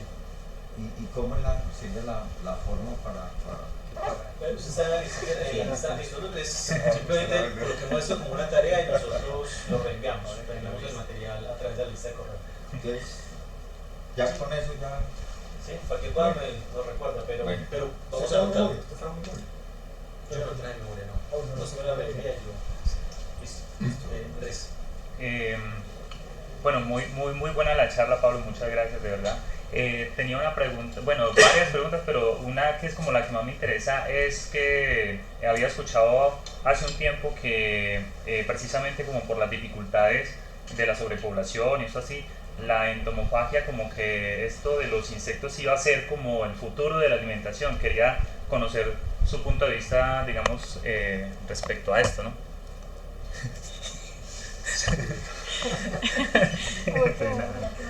No, la entomofagia es una de las alternativas de proteína animal más eficientes desde el punto de vista energético, si no la mejor. Porque los insectos violan la termodinámica. La termodinámica dice que en la pirámide alimenticia, cuando la energía entra en la base, lo que se absorbe en la base, que son los autótrofos, las plantas, lo que se absorbe en la base, al nivel siguiente solamente se pasa el 10% de la energía que se absorbió. Por decir algo, si en la base las plantas asimilaron 1.000.000 de kilocalorías, al nivel siguiente solamente pasan 100.000 kilocalorías, no pueden pasar más. Pero los insectos violan eso y logran una mayor eficiencia energética del consumo de plantas. Entonces la proteína de los insectos logra una eficiencia entre el 30 y el 40%. Es excelente, es maravilloso. Los seres humanos hemos comido insectos desde tiempos inmemoriales. Que a esta civilización no le guste es otra cosa, pero son espectaculares. Pablo, muchas gracias. Me ha encantado la exposición. Tengo dos preguntas. Una es sobre cómo se determinan las dietas personalizadas, que era uno de los temas que seguía. Y otro sobre los trasplantes o transfusiones de heces, que he estado viendo porque hay unas bacterias que no tenemos, otros sí, y están, no sé qué tan avanzado está eso en este momento, donde con esos, no sé si una transfusión o un trasplante, no sé cuál sea el término en ese caso, hace que el paciente que recibe las heces de un tercero, pues consiga las bacterias, o las bacterias será, que no tiene, y eso le ayuda a la microbiota. Sí, la técnica no la conozco. Sé que existe el procedimiento, ese es el objetivo.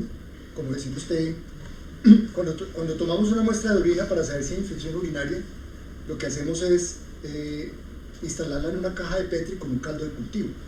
Esperamos unos días a ver si crecen las colonias bacterianas. Entonces, eso es perfectamente posible hacerlo dentro del cuerpo humano de una persona sana a una persona que tenga deficiencias. La técnica no la manejo, pero es perfectamente válida.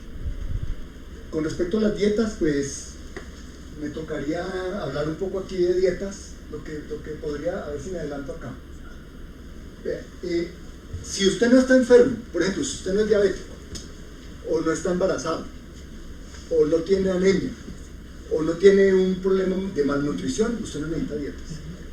Ninguno de nosotros necesita dietas especiales. ¿Qué necesita? Necesita esto, que sí funciona. Vamos a leerlo rápidamente. Sigue una dieta saludable y equilibrada, ya la vimos. Controla el tamaño de las raciones. Come los alimentos menos saludables que te gustan solo de vez en cuando. Escucha tu cuerpo. Come solo si tienes hambre y para si estás lleno. Haz ejercicio físico con regularidad. Lo ideal son 30 minutos al día, mínimo. Prueba algunas estrategias para controlar el estrés. El estrés aumenta los niveles de cortisol, que es una hormona que disminuye el azúcar en sangre e incrementa los antojos. Y duerme lo suficiente, te ayudará a controlar los niveles de cortisol. O sea, si seguimos los principios de la dieta anterior, esa es la dieta que necesitamos, no una dieta especial. Hay muchas dietas y algunas son tolerables y son pasables. Por ejemplo, la dieta vegetariana es muy buena dieta. Y como decía en un texto, vegano y vegetariano, más que una dieta, es una manera de concebir el mundo y de estar en contacto con la naturaleza. Siempre y cuando el vegetariano o el vegano tengan la diversidad de alimentos suficiente para compensar los aminoácidos esenciales que no se encuentran en todos los vegetales, que esa es la ventaja de la proteína animal. Son 20 aminoácidos. Con los aminoácidos son lo que hacemos las proteínas. Las proteínas, con las proteínas reparamos los tejidos, cumplimos cantidad de funciones. Son 20 aminoácidos. De esos 20, 9 no los produce el cuerpo humano. Tenemos que adquirirlos de los alimentos. Los otros 11 sí los producimos nosotros a partir de otros aminoácidos. ¿Dónde están regalados, digámoslo así, expeditos?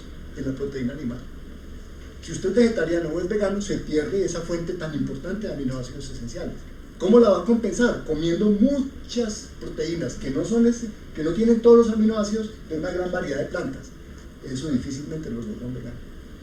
Por eso los veganos generalmente tienen que tomar suplementos si no quieren enfermarse. Eso con respecto a la dieta vegana.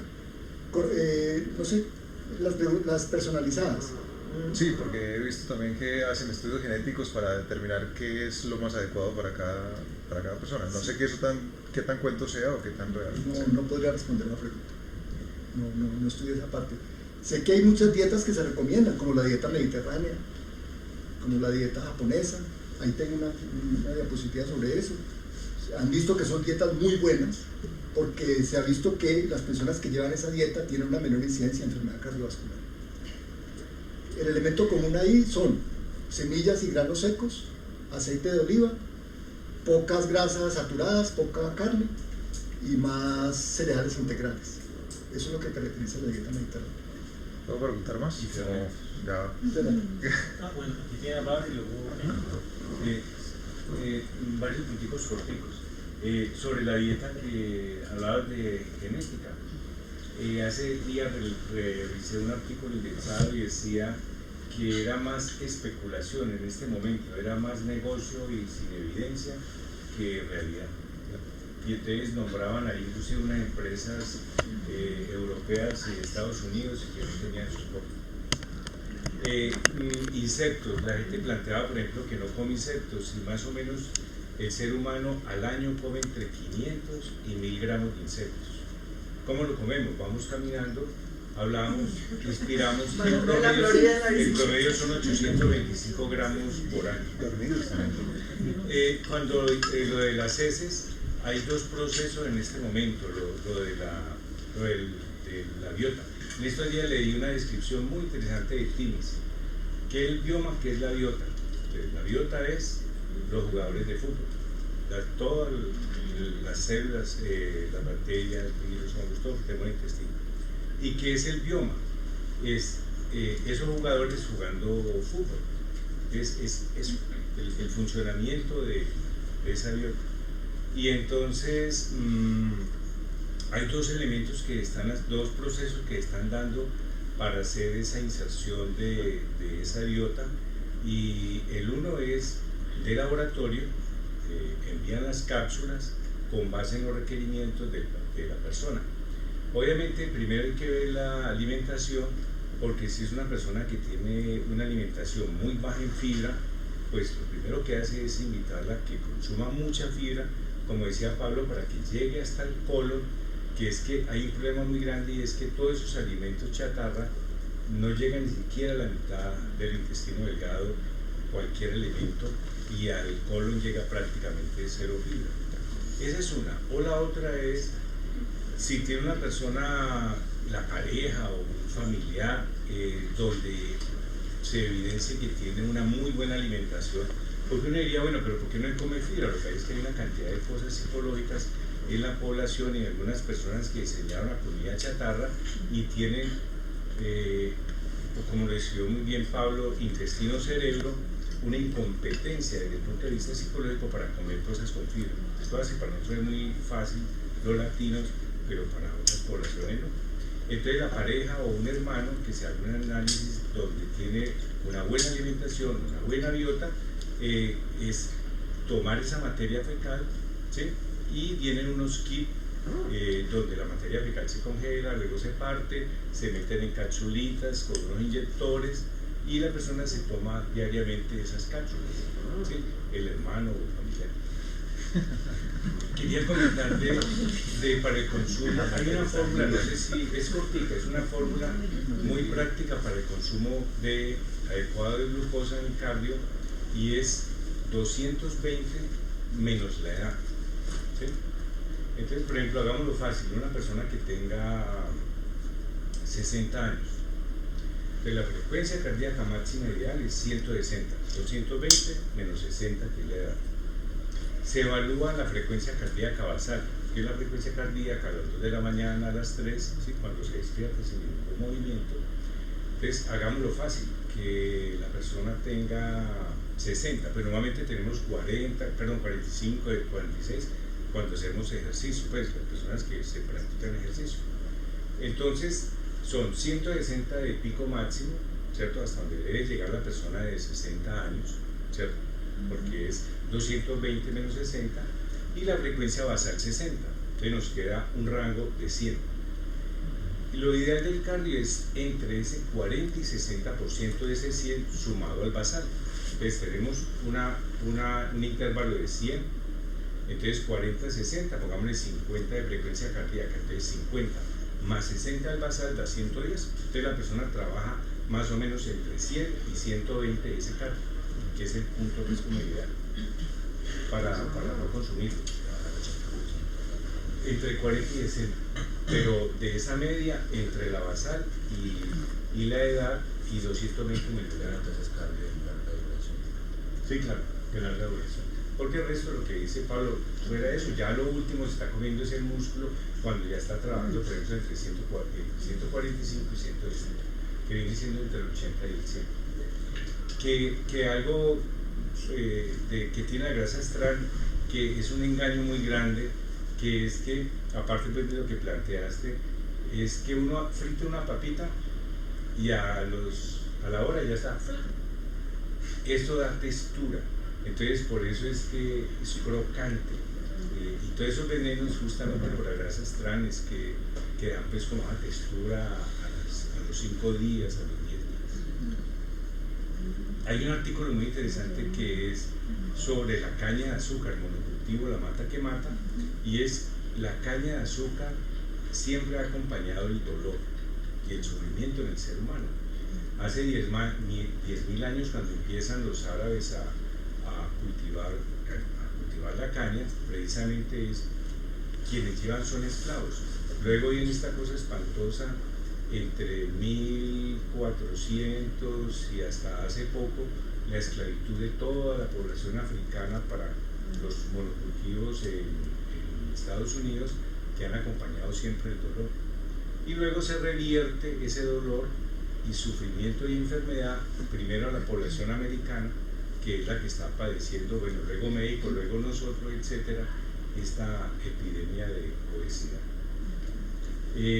Hay un punto muy interesante y es con respecto a otro punto, el sedentario y el nómada, ¿no? Que siempre nos teníamos el imaginario que el nómada sufría mucho y resulta que realmente el humano dejó de ser feliz cuando se convierte en sedentario. Casualmente en ese momento empieza a cultivar y a tener bienes, ¿cierto? La cebolla, el repollo. y casualmente es donde ahí aparecen los imperios, porque aparece una cantidad de personajes muy malos que le dicen, yo le cuido esa cebolla pero usted me paga, y entonces yo armo un ejército y luego ese ejército es un imperio, básicamente. O sea que ese es un cruce de vida muy interesante, perverso cuando cae, cuando el hombre se vuelve sedentario. Un ejemplo de la industria perversa. No, vas con el título de este artículo que tuve en cuenta para hoy, el peor error del género humano, la agricultura. La agricultura. Y por último, un punto muy perverso y ejemplo es el trigo. El trigo hasta hace 240 años se pilaba, como se pilaba el maíz, entonces quedaba la cáscara con muchos nutrientes. Desde que viene la era industrial lo pelan completamente. Hace 40 años, 50, caen en cuenta en Estados Unidos de esa situación tan espantosa. Entonces simplemente lo que hacen es empezar a meterle nutrientes, y a esa cosa que no tiene nada le cobran los nutrientes. Hay una cosa muy interesante ya para terminar, y es Fray Luis el que describe cuando llega a América, que él describe algo.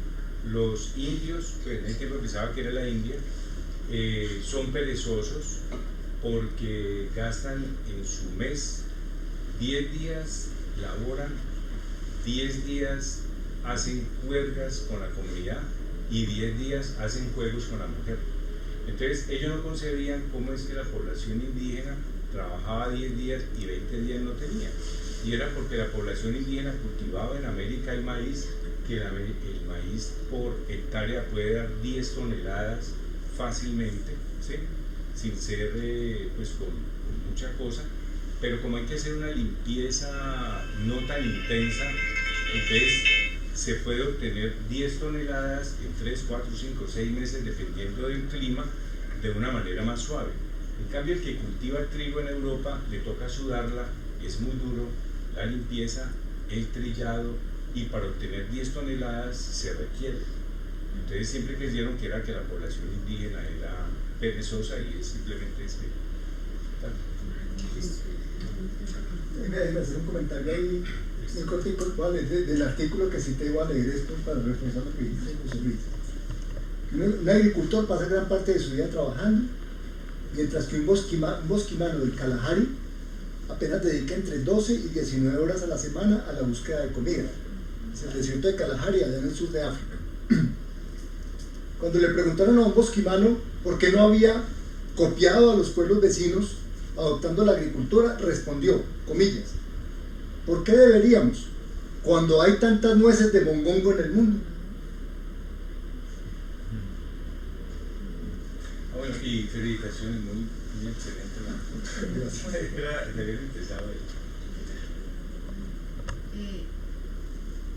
Con respecto a lo que tú preguntabas ahorita, cuando yo vi nutrición, pues como dice el doctor, las cosas han cambiado, pero por ejemplo a mí me enseñaron algo que me pareció práctico, y decía que uno se alimentaba con base a la clave CESA.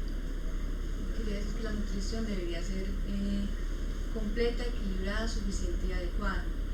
Completa, que tuviera los macro y los micronutrientes, equilibrada, que estuvieran las proporciones que se decían ahorita, aunque por ejemplo yo estaba viendo que me decían que era un 30% de proteínas y tú estabas exponiendo con un 20%. Suficiente era que, como decimos ahorita, pues coloquialmente, que fueran al menos los 3 golpes, y adecuada, que fuera de acuerdo a tu edad, a tu condición física, de salud, si eras deportista, si no hacías actividades común y corrientes. Bueno, yo quería preguntar ahorita algo pues sobre el vegetarianismo. Le iba a preguntar usted qué opinaba de eso. Me sorprendió un poco porque yo pensé que de pronto no estaba como muy de acuerdo, porque hay mucha gente que le habla a uno del vegetarianismo y de verdad que no le lo tengo que le quería. Porque le dicen que cómo se le ocurre, si toda la vida nos hemos alimentado de proteína, ¿cómo vamos a prescindir de eso? Yo no soy vegetariana, pero me encantaría. pues, ser completamente vegetariana, aunque sí he disminuido muchísimo el consumo de carnes y siento que ha sido muy beneficioso de todas las carnes. Yo siempre pongo el mismo ejemplo, yo le digo, mire usted una vaca en un pastizal, en un buen pastizal, sin darle nada más. Usted la ve flaca o usted la ve fortachita. Ah, no, pues sí. ¿Y de dónde saca toda esa proteína? Desde esos pastos. Compare usted la dentadura suya con la dentadura de un caballo, de una vaca, y compárela con la de un león. ¿A cuál se le parece más? Y ellos son carnívoros, ¿sí? Los leones y los otros son herbívoros. Entonces, lo que tú decías ahorita, de que hay una historia evolutiva donde nos alimentamos más de vegetales. Cuando estaba hablando Pablo, yo pensaba en la gran paradoja que este sistema nos da, pues nos da muchas, pero una es que hay las condiciones para alimentarnos más, pero nos nutrimos menos. Entonces, eso es algo muy triste porque en medio de la abundancia son mezquinos con nosotros. Pero yo quería como relevar dos cositas. La primera es que de pronto me parece que es importante hacer énfasis en que el sistema con lo que nos vende nos está matando. Y no es mentira, no solamente con el estilo de vida que es el estrés, la premura, que por allá escuchaba yo en estos días un psicólogo europeo y hablaba del saludo a la vida lenta, ¿sí? La necesidad de que nos identificáramos en oposición al estrés y a pues, todas las cargas que nos mete el medio. Y lo otro es la cantidad de preservativos y aditivos tan dañinos que ellos saben que son altamente dañinos y aún así se les meten a las comidas. Pero no terminan ahí, sino que además en la publicidad te ponen a que te enamores realmente de esos productos, a que los quieras consumir. Mire que por ahí se dice que la única especie que come sin tener realmente hambre es el ser humano, pero nosotros no somos completamente responsables de eso, sino que hay una industria que nos pone a comer y comer y comer, o sea, comer de manera recreativa, o sea, siempre hay una excusa para comer, ¿sí? Una boda, bueno, en fin, siempre hay una excusa. Uno invita a alguien, charlemos un rato, bueno, nos tomamos un tintico y después viene como el pancito, siempre, ¿sí? Entonces todo el tiempo nos están como sobreestimulando hacia eso. La idea es que nosotros con conciencia y con voluntad, que es difícil, también le pongamos como la oposición a eso y que, por ejemplo, vuelvo a decir lo del vegetarianismo, que si pensemos en disminuir el consumo de calorías con base en proteínas de origen animal, porque también es mucho bien que le hacemos al cuerpo y al planeta. Y lo otro que yo iba a decir es, miremos algo que yo creo que todos ustedes en algún momento lo han observado y mencionado de forma pues desastrosa, y es como, por ejemplo, pues como tú decías, todas las enfermedades metabólicas se han disparado, pero hay una cosa monstruosa que es el cáncer, ¿sí? Y eso está diezmando la población y enfermándola. Yo les aseguro que cada mes conozco de alguien que está en serios problemas por cáncer, casi todos asociados con la parte metabólica, con la alimentación. Entonces, bueno, ellos están tratando como de simplemente, en una de las intervenciones que tú hiciste, dijiste que la especialización, hasta me pareció como que había como algo ahí, que pues como era causado como por la revolución científico-técnica y como si fuera como algo malo la especialización, y yo creo que el problema básicamente es el manejo que le da, ¿cierto?, el sistema a que pone a fragmentar todo porque ahí obtiene más ganancias, ¿sí? Entonces es como que nosotros también nos llenemos como de esa conciencia y, como les decía ahorita, de la voluntad, y pues como que difundamos lo que vamos conociendo y también le opongamos la resistencia hasta donde más podamos, porque no se la podemos dejar pues tampoco tan fácil a ellos. Muchas gracias por la excelente charla. Usted por la intervención. Sí, ahorita nos va a leer una pregunta de alguien que comentó en redes sociales y luego Beatriz pidió la palabra hasta ahora. Pues tenemos 15 minutos para seguir discutiendo, para que lo tengan en cuenta. Por aquí preguntó Shirley Palacios que cuál es la mejor opción en cuanto a endulcorantes, que si la miel o qué tanto se recomienda. Mira que yo iba a decir que la dieta paleolítica no conocía el azúcar, pero eso lo iba a decir hace 8 días, porque me encontré un estudio de unas tribus que en este momento viven como en el paleolítico en África, que aquí tengo la gráfica, vamos a ver si me acuerdo.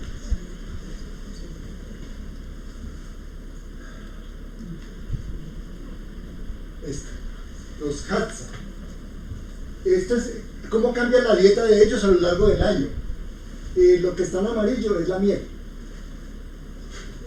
O sea que la miel, muy posiblemente, y hay inclusive inscripciones rupestres de hombres primitivos rodeados de abejas, asaltando panales de miel. Entonces sí teníamos acceso a carbohidratos, digámoslo así, vacíos, que es lo que llamamos hoy, por ejemplo, cuando nos tomamos un refresco.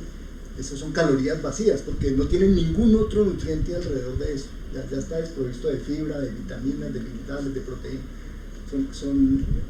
Entonces la miel, pues sí tiene esos carbohidratos y sí forman parte de la dieta, pero mire que era como parte de una dieta muy variable, ¿cierto? Una dieta muy variable. La miel es como cualquier otro carbohidrato directo. Con los diabéticos les decimos claramente, la gente cree que la miel es medicina per se, que la miel cura las enfermedades, entonces claro, para la diabetes la miel. No, la miel es tan perversa como el azúcar en el diabético. Entonces la miel es un carbohidrato como cualquier otro que hay que consumir moderadamente. ¿Qué puedo decir? Respecto a eso. Sí, hay una variabilidad en alimentación, por ejemplo, en la población indígena. Un ejemplo es en la Sierra Nevada, por ejemplo. De las 4 grupos indígenas, hay 3 que ellos rotan las viviendas más o menos cada 4 meses y a alturas diferentes. Entonces hay una temporada de 3-4 meses casi a nivel del mar, luego ellos suben a 800 o 900 metros del nivel del mar y luego ellos suben a 1500 hasta 2600 sobre el nivel del mar. Y en cada uno tienen pues sus chozas, sus casas, ¿sí? Y sus cultivos, con todo. Entonces ellos abandonan esto, van y consumen otros productos, leguminosas, vegetales, etc. Y entonces hacen una rotación extraordinaria de todos los productos. No sé si respondió, o sea, la pregunta incluía cuál es la mejor opción para endulzar los alimentos. Daba como ejemplo la miel, pero usted mencionó la miel, pero no sé si hay entonces una opción para eso. No, la respuesta es que en general es mejor no endulzar. O sea, como vimos en la dieta, como vimos en la dieta planetaria, vamos a ver si la encuentro aquí rápidamente.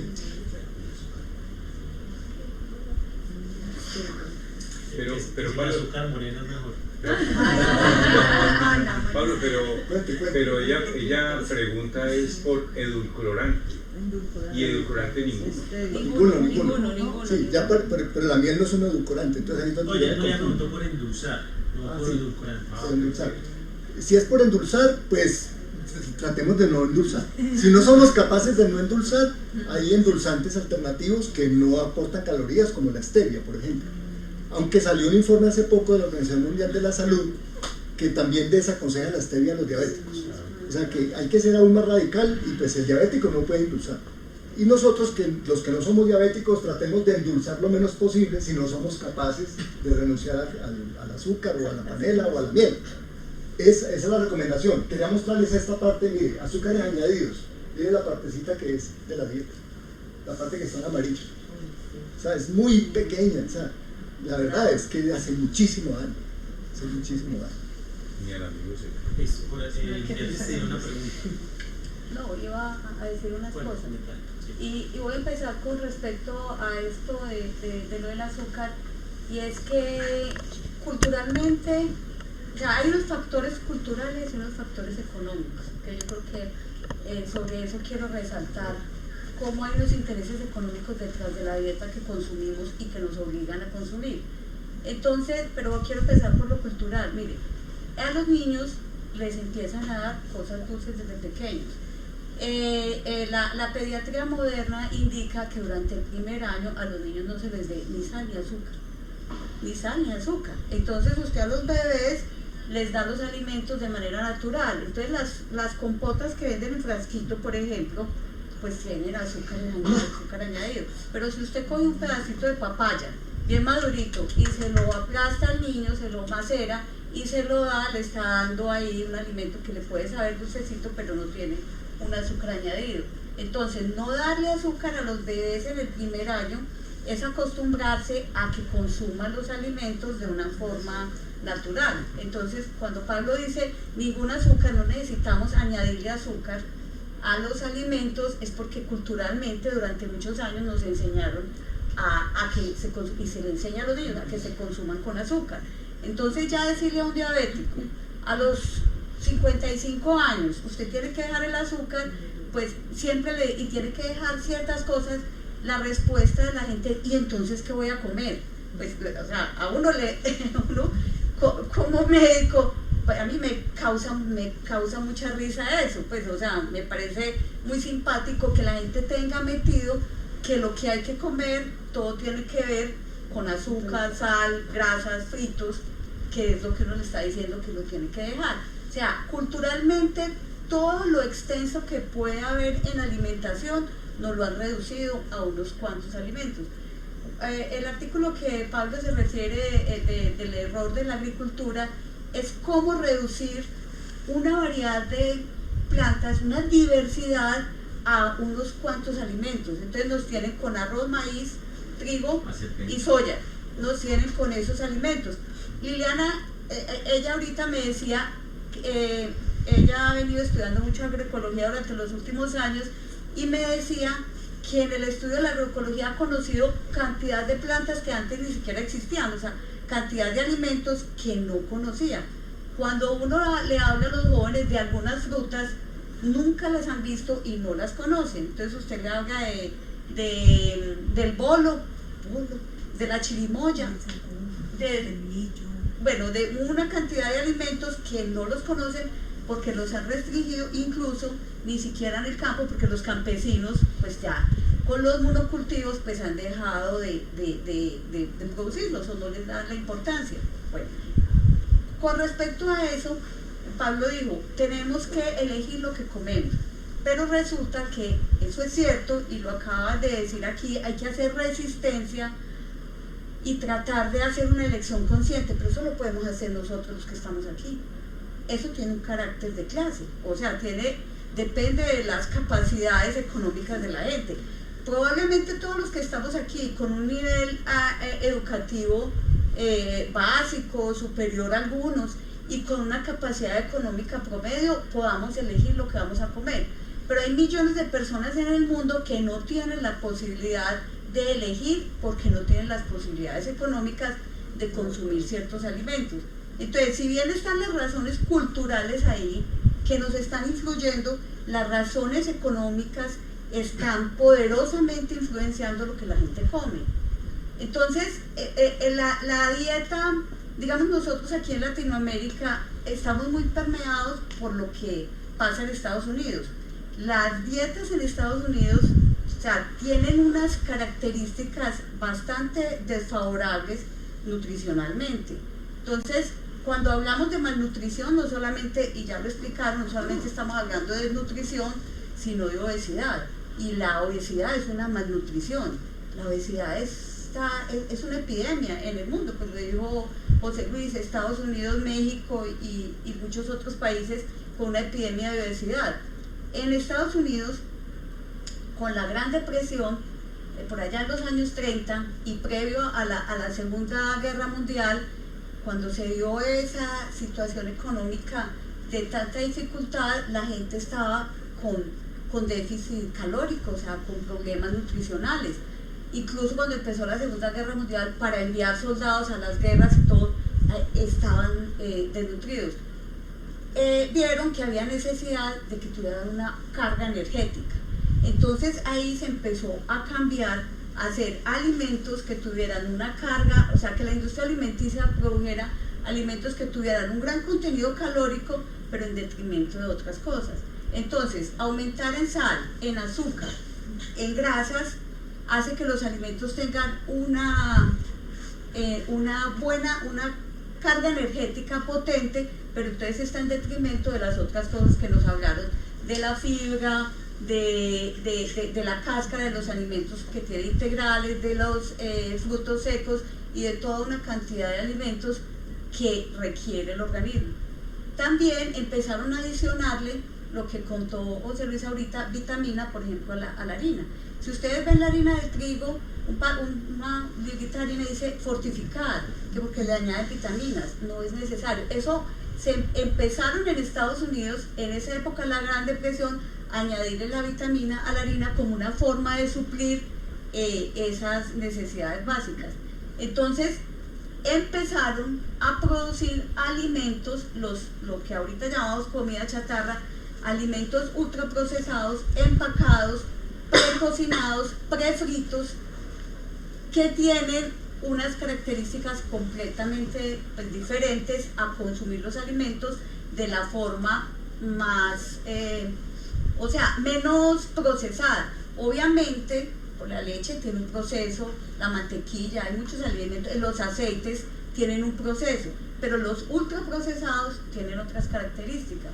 Entonces, si uno pone, por ejemplo, una pechuga de pollo sin la piel y unos nuggets de pollo, 100 gramos de pechuga y 100 gramos de nuggets, vamos a ver que el alto contenido calórico de esos nuggets de pollo con respecto a la pechuga. Y si vamos a ver la cantidad de nutrientes que nos aportan esos 100 gramos de la pechuga de pollo, si la hacemos asadita o si la hacemos así al vapor, la gran cantidad de nutrientes que nos aporta frente a los nutrientes que nos aportan los nuggets de pollo, que nos ponen exceso en grasas, exceso en sal y no nos aportan los nutrientes que son. Entonces, la industria de alimentos tiene una gran, inmensa responsabilidad en lo que hace con la alimentación de la gente, o sea, el estado de malnutrición. Es muy triste que esa comida de esos ultraprocesados que tienen, tantos inconvenientes, sea tan barata. Entonces, cuando usted ve que la gente compra esas bicolas o esas que venden y en el de uno súper baratas, esas gaseosas, si la gente se compra una botella grande de eso, pero no se compra una bolsa de naranjas o de mandarinas, porque pues eso culturalmente no se lo han enseñado, pero además porque es más caro. Entonces ahí, por ejemplo, nombró alimentos como el kiwi es caro y hay muchas cosas que son muy caras, entonces la gente tiene que comprar lo que es más barato. Y esos alimentos que son comida chatarra, digamos, puede que aquí no sea tan barato comer hamburguesa, pero en países como Estados Unidos, como México, para la gente del pueblo, comer hamburguesas, perros calientes y pizza es muy barato, pero comer verduras y frutos secos y legumbres es muy caro. Entonces, ese tipo de cosas influyen para las decisiones de la gente.